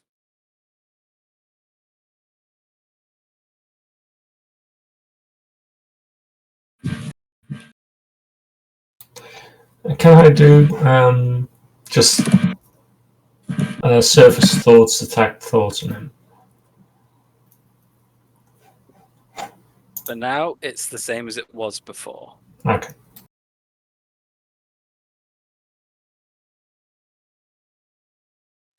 I think we need to come up with a plan for what we're doing now. If we have this book, we've brought it to the place where the lady could potentially be. She knows that we're in Sigil, regardless of whether because she spoke to Lavender or because she inevitably heard about what happened. So she knows that we're here. She probably roughly knows where the door is as well. But we also have that portal place to try and figure out, because our original plan was going to be to try and stop that. But what are we going to, like, do we, if we've got this book now, do we leave Sigil and then try and come back here? Or do we try and destroy the portal place so that she can't send more troops off after her? Yes. Misa wanted to ask if we should think there's anything else that Misa can be learning here. Misa, before Misa forgets, Misa did just remember when Misa and Hunter used plane shift to return here.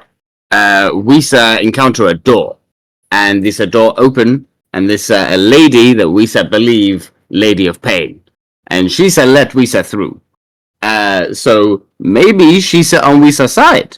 Maybe she's no fan of Lilalia either.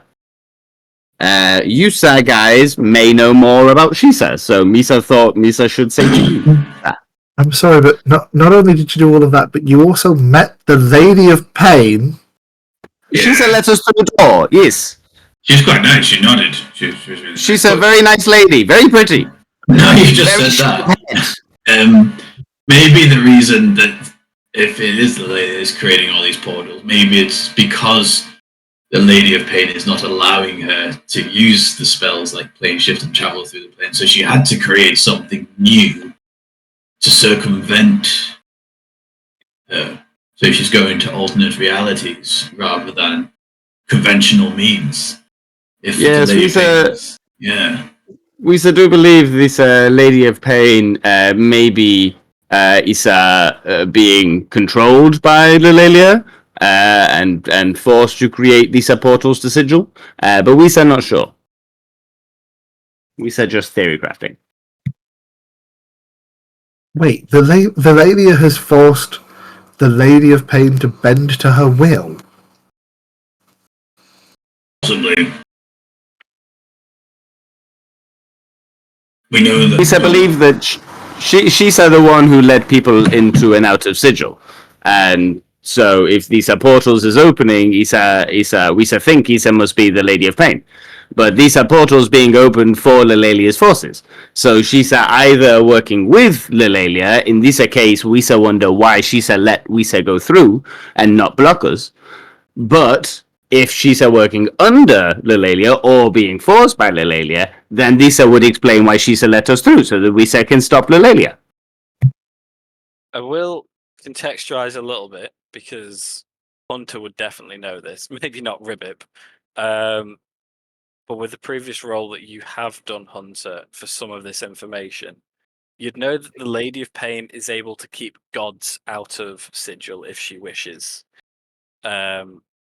Therefore, even the mightiest deities can't argue with her will. So it is unlikely that Lilalia would have any sway or be able to have any sway over the Lady of Pain. Yeah, I panicked IRL then, like. But then Misa not sure why she said let Wisa through. Because these are a bad idea. Well, she stopped us originally. Well, there was a door and then she emerged. And then she said open the door. And then she said wave hands.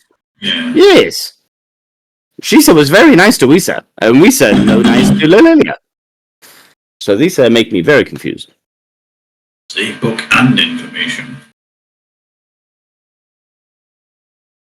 Lots of things. But we don't know what that meant at all. So. No, Wisa have no clue. Misa just thought Misa should mention it to Yusa guys, because Yusa guys smart people. And Misa just remember.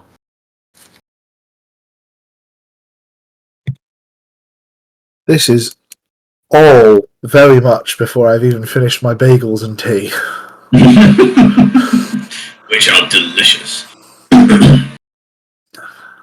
I think that Lavender is right. I think that we need to get away from this spot and somewhere safe and hidden. For now, anyway. We need to try and either stop the portals that are letting our forces out, or now try and figure out why the Lady of Pain would side with the Lelia if that's what is happening here, considering she kind of says what happens here. Misa agreeing with this. It's very difficult to come here. Misa think Wisa should find out more before Wisa leave. Yeah. But Wisa should not stay here too long. No, Misa agree with this also. In this spot, Wisa should move. I mean, the only other place that we've got really to go for a definite lead, and following on from what I've learned from Lavender, following leads is a good idea, that we should maybe go to the address of the Lady's fortress. I mean, if I put the book in the bag of holding, I believe unless you know it's in there, you can't bring it out. You need to know it's in there. So I'm pretty sure it's safe if it's in there. We just won't fucking tell her it's in there, and then we good. No one tell her. And I mean, if shit all hits the fan, we can just plane shift, right? Because you've got spell scrolls, you said? Well, does it use the spell scroll once you've used it? It's gone, isn't it? Yes. Yes, we now have the one. But you said you bought some from a wizard. No, we bought some we said buy fly spells from wizard. We said go back this morning and we said sell lots of things to get 2,000 gold. 20,000 gold for this spell scroll, and we said could not find another one. So I can get us off, but I've got an amulet of plane shift that's random to any plane. Yes, we say can escape the plane, but we say cannot decide where we say go.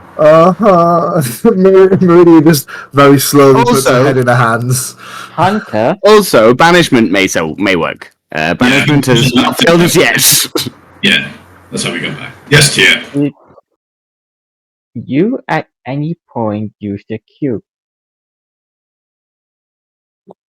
Yes. No comment. Yes. How many times? Misa on his frog. We only use one. The cube. We use the cube once. Used once. Okay. But we say use plane shift. But we use plane shift. So we say expensive. To the cube. Keep on track of things, because if next time we're in trouble and we believe there would be any use left, and there would be none, we would be dead. So it's we said just banish. We said we'll be fine. I mean, I could banish us all and we go to the material plane. We just be random places on the material plane. And then we also have amulets. And we find each other. Yeah, it's all good. It's all good. Don't worry about it. It's fine. As much as getting banished saved us, I really don't want to go through that again. It's cool. It's fine. Nice. I've got good at it. Is more preferable to demiplanes. We are no a fan of demiplanes anymore. This is scary. This time, I actually banished us to our home plane. It was brilliant. Oh, he's helpful. Yeah. Oh well, But, banishment always do that. No, I mean originally, like before we converted, it was all the same play. It was great. Oh, I see. But we thought, yeah, well, we've got something that she wants that she can't get now. So, I mean, what happens to this place? Would we know, this mansion we're in? Once it expires, what happens to the contents if there's something left by us inside it? Because we could just leave the book in here and let it expire. And does it just disappear until we reopen it? Moreau! Continue your conversation. I will check. Thank you. That would be really helpful if it did. It really would, because we could just remove really a piece helpful. of thing she needs, and then that's it, done. And just leave it here. Mm. Yeah, fingers crossed.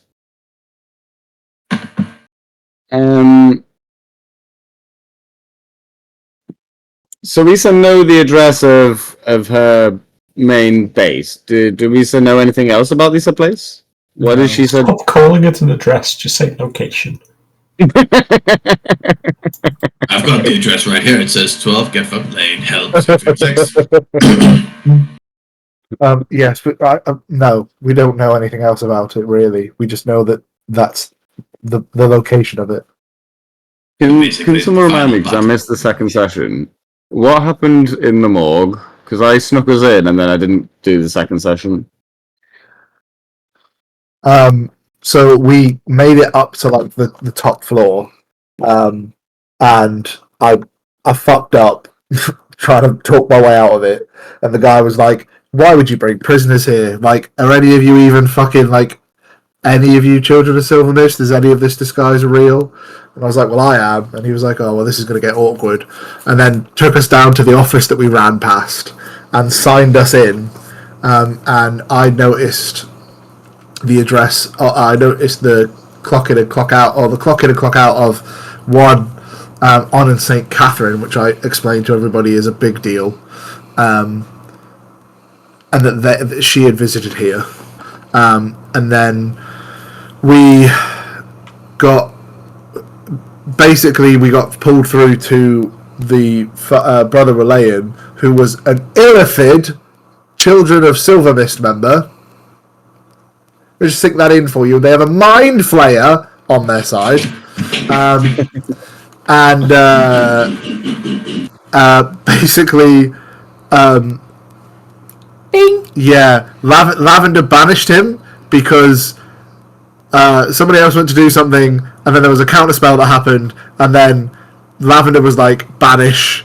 In all fairness, I didn't know he wouldn't come back. It was fantastic though. It was fantastic that you did it. You did not know he was not going to come back, and I was just like, "You've just taken Matt's big, expensive encounter that he spent time on that was probably going to kill one of us." Brilliant. So is that who the lady was talking about in the scrying conversation? Yeah, Brother Relayan. So like, Lavender banished him back to the plane of mind flayers. And did we know anything about what they were doing?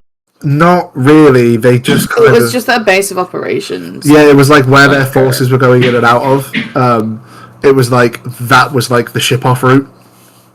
And then Lavender banished him, and then we almost made it out of the room perfect. But there was a shiny things. A shiny thing that happened, and it ended badly. It's always the shiny things. Yeah. Mm-hmm. Oh. Okay. Have you seen what the Mr. DM has put in the chat? Yeah. Put it in the bag of holding then. You reckon? Because this book probably shouldn't just blow up forever. True. Yeah. Also, we saw an Astral Dreadnought at some point. So I feel like something might be able to find it. Yeah, exactly. Wait, which I don't like. I don't know if this is relevant, but what we did steal, we investigated, and it was from a different reality. Yeah, fuck. Oh my god, that's such a good point. Can you pull the gems out? Yeah, Because they might be from their reality. I can pull out. I think it was like a sphere, and then there was some other little crystal ones, and they were. I couldn't identify them, even though I had fairly good luck. Yeah. They seem to be of material not of this world, and I'll take them out and I'll.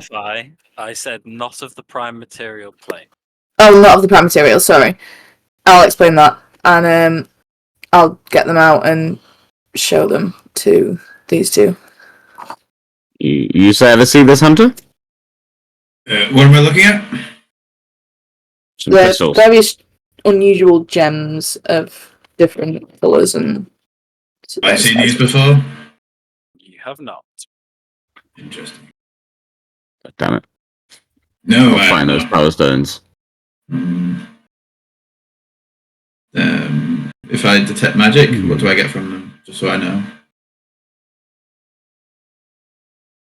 Say that again, sorry? If I throw the old detect magic up, do I get anything from them?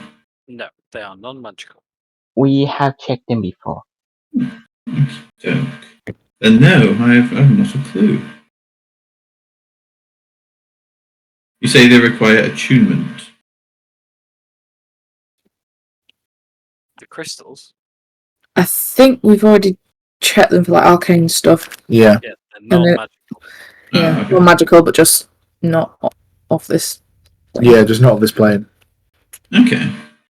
Yeah, no clue. And do we know anything else about sigil? Like, is there like commerce here? Like,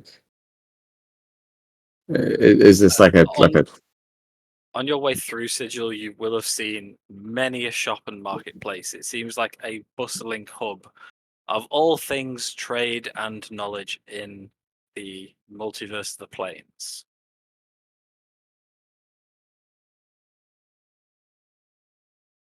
you go shopping?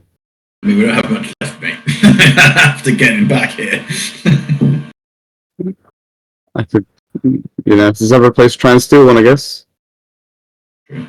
Not gonna get Robert killed or anything. It's fine.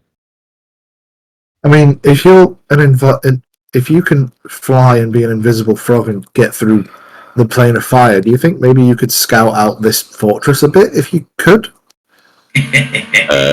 Yes, Misa sure of this. Misa also can communicate telepathically up to a mile, so Misa can be eyes and ears in the sky for 1 hour. But then Misa can just be invisible for basically as long as Misa like. Okay, I think that if you maybe scout out this fortress, I think we can all agree to forgive you for the robbing and the thieving. Misa will do this. Misa always happy to earn Misa keep. Is everybody cool? Like, do we think that's worth a shot? Seeing if everybody can scout this place out a bit before we just rock up. Sure. Especially if you can communicate back, we know if anything goes wrong. Misa would need at least one person to be outside, so Misa can speak to them. But other than that, Misa can go on Misa own. I mean, if you want, I can go outside and wait because any passerbys would just see me as a child of Silver Mist unless they're particularly looking out for me.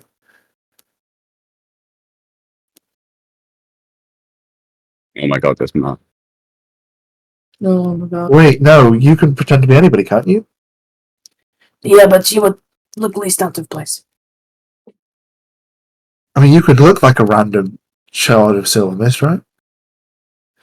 Right, okay. I'll go outside. I'll tentatively poke my head outside to see what is on the crack outside, Matt. Outside, you see relatively empty streets, and in the middle, the alleyway you're in, completely empty. Alright, I will hop out then and just kind of make it look like I'm on a break. Okay. Yeah. While you're doing that, can I just start a short rest in case I manage to finish it by the time you're done? Yeah, sure. Mm-hmm. Cool. You don't need to do anything else. Yeah, so I will also nip outside. Well, I'll turn invisible first. As I'm walking through the doorway, there's a flash of red light, and Ribbit's form burns to ash. And then there's a tiny streak of red lightning that goes out to Meridia, and you start to hear the froggy boy in your head. Frogman to fish lady. Can you say hear me, Misa?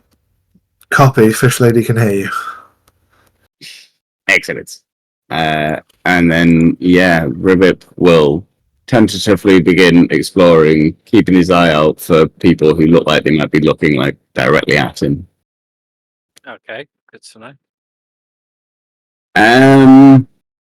So we've been like around here, right?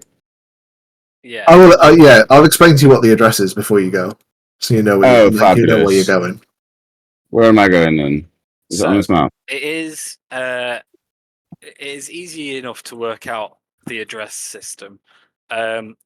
While certain streets will have street names here in Sigil, most as you look into the wheel around the spire, you can see like slight ridges from the outside curving up and into the wheel itself. As you look down and up, and it's clear that those are used as zonings for addresses, so you know exactly where to go on the wheel, and then another line of the address will give you the breadth of where it is, and then that'll be the street, and it gives you a number on said street. So figuring that out, figuring out whereabouts you are, just passing a few streets, you can tell that the address you've been given is right down here at the bottom left. Which, as you're on a wheel, is essentially Polar opposite sides. Yeah, kind of. It's the complete opposite end. Could not be further away. Yeah. And roughly how far distance-wise are these locations apart? That's a good question. Because my telepathy only Matt works is for a now mile. having to do fucking 4D chess to figure out the math of this fucking spherical wheel. It was like, where are the halo dimensions and how the fuck do I translate this into this bullshit? You have no idea how many times we've done Sokotoa in a D&D session, right? We've worked out so many hypotenuses, velocity of items. Sigil's diameter is 5 miles, and the circumference is 20. Jesus. Okay. So I will very quickly come out of communication range, but that's fine. I do need to go. Just realised I pointed at the wrong building. I'm so sorry. It's still around that other side. It's the opposite side though. It's there. No problem. Right. So my telepathy lasts for 6 hours. But it only works within a mile range. Okay, well, if you would have said that, then I would have. Well, I'm still happy to go and just report back, basically. Okay. My next question was going to be, can Ribbit make an estimation of how long that might take, just to ensure he has the resources to remain invisible for that long? Yeah. Give me a second. So, you can travel if you're going at a fast pace and like not really paying much attention to your surroundings. You can go about 4 miles an hour. So it'd take me at least 5 hours to get there. 5 to 6 hours. Because I've got to go the entire half circumference. Yeah. Oh wait, the whole circumference is 20 or half. You would only have to go half because it's So only 10 then. Yeah. So only 10 then. So I can do it in about 3 hours. Okay. Yeah, I think I would do that. No, I think I would. Yeah, I think I would go there quickly, and then, assuming I get away, walk back more carefully. But yeah, that is the plan, and basically just every hour I'll nip into a quiet alleyway and re-up my invisibility. Okay, cool. How many castings of that do you have? So my first one's free, and then it's one every hour, and I've got 10. So I've used 2 to get there, basically. My free 1 and 2. Okay, cool. Is anyone else wanting to do anything while Ribbit is gone? Is anyone else wanting to go with Ribbit, etc., etc.? I would love to clarify a point. Yeah. Is something in the bag of holding touching the bag of holding? Technically, yeah. How technically? Well, it's not floating, so yeah.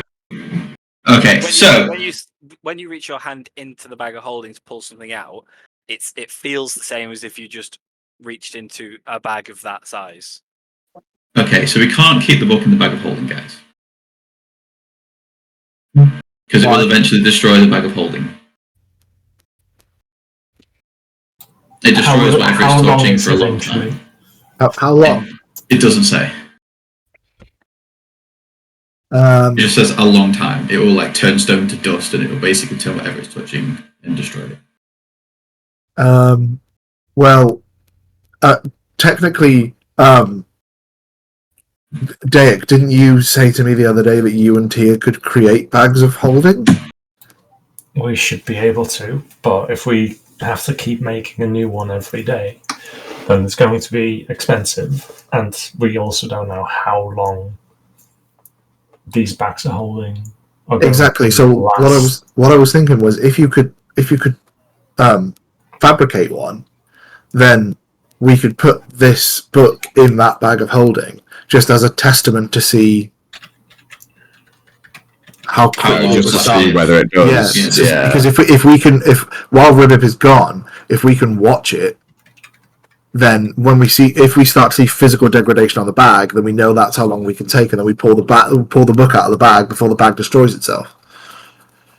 Because if it does it slowly over a long period of time, then if it happens quick to the bag of holding, then we'll know it's a quick deal.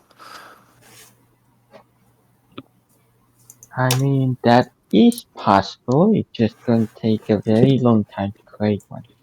It's going to take a day, maybe 2 days. Oh, okay. Sorry, I didn't know it was going to take you that long to do that. Okay. Do I know what a solar is? That would be fast. That's the power of artificers, baby. What did you say, sorry, Hunter? Oh, I seen. Yeah, okay, got it. Yeah. Would I know what a solar is, Mr. DM? You can give me a religion check.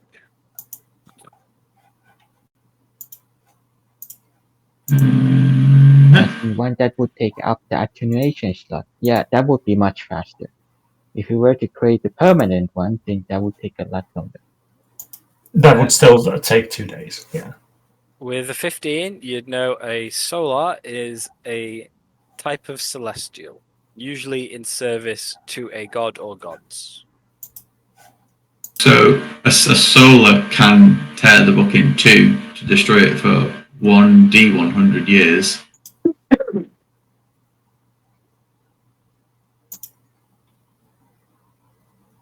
Oh. Is there a celestial on the plane?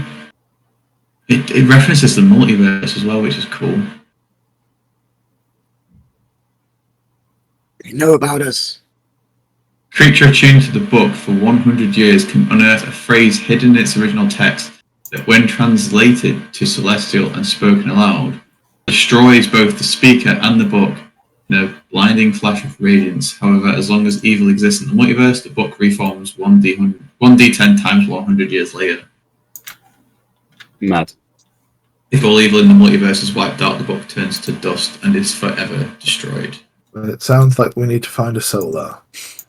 It very much does. I mean, all I'd have to do is take it out of the bag with Mage Hand every, so often. So if you find out how long it takes for the book to disintegrate the fake bag, and then half that time and just take it out and put it back in again, then you should be fine. I will point out, Hunter, that Hmm? when you removed the book from the room it was stored in, the book didn't magically get better. It was still cracked and deformed, burnt, and with cracks that stretched into infinite darkness in it. Okay. Cool. Maybe take the book out of the bag of holding right now. Maybe that's just a good idea. I feel like that's a good idea. Is it? Yeah, I feel like that's probably. We don't know if it's destroying things inside the bag as well, because if you're storing multiple things in there, do they touch? What if we put it in a mundane bag and then put that bag inside the bag of holding? Then it would destroy the mundane bag eventually, and then eventually destroy the actual bag.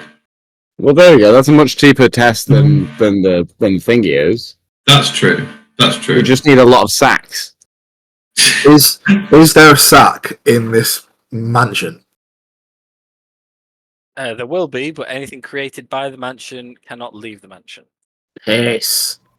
All right, let's just put it in a mansion sack for now. A mansion sack. A mansion sack for now. I mean, is it While the I'm worst thing in the exploring. world if this disappears forever?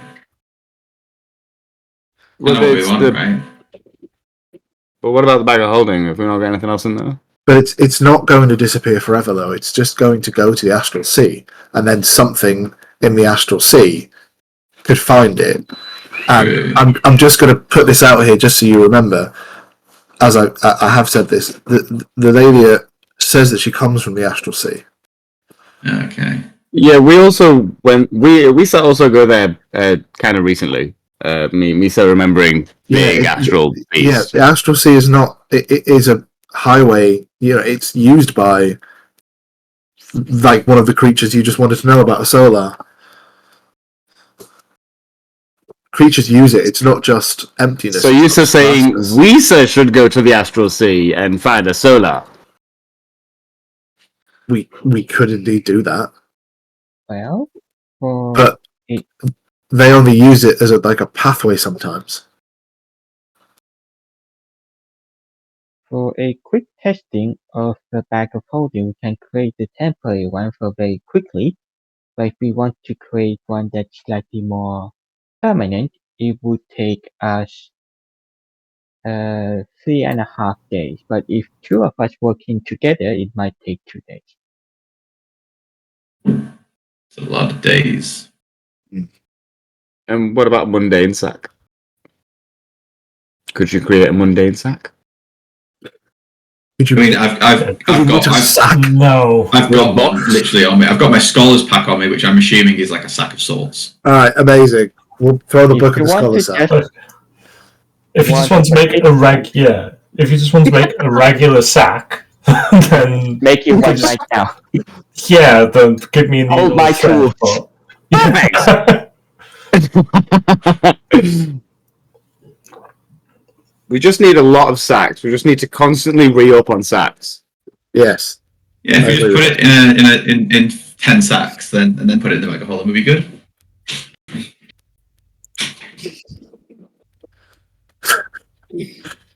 Matt's just sitting there with his head in his hands like, this is my fucking party. This is my fucking D&D party. So the plan is it goes into a sack into the bag of holding, right? Or just in the sack in the sack?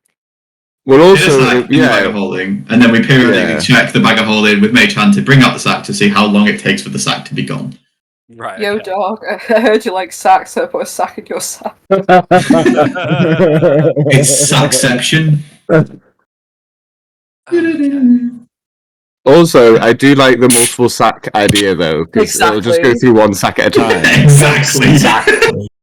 Yeah, Love it. that's exactly it. It's literally Matryoshka dolls. Exactly. Multiple sacks. Legend says Sack you find theory. following the trail of sacks. We can create so many cryptic clues. Okay, so with the book in a sack, and Ribbit on his way to the Lelia's Fortress of Grace, I think we'll end a little bit early there, and we can pick off straight away with the fortress next time. If anyone has anything else they want to do during that time Ripip is away, either let me know now or let me know by next week. And we'll end the session there. It just reminds me of a Christmas gift at the moment where people put the box inside the box, inside the box, inside the box, until they get almost nothing and the tiny box at the very end. Now that is over with, who wants to see just how close Jack and John No, came? let's not. Let's not. Yes, please. Absolute Yes. immediate. Yes, yes. How many times are you going to show them though? Which like of the 3 times? I I'm want to gonna know. show them the primary one. Anything else? Oh. They Okay. push back. Right. This. Okay. This Oh one, no. Yeah. Yeah. So, bear in mind, again, they approached me with this idea. I said that's a bad idea, but if you want to, I won't stop you. So they did, because obviously it's them. Now, Sorry, guys. because it's a bad idea, and because they're taking it upon themselves to do this, I change nothing about this whole situation. If there's 2 of them and it's unfair, tough shit, right?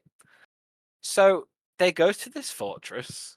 They make their bullshit way through, which you can watch the highlights back soon once I've edited it together. Essentially, what they've got is this. I've just drawn it out so you can visualize it. Right. So Ribbip is down here. Hunter is in the necklace. Ribbip is invisible at this point. I just realised what this is. Yeah. Yeah.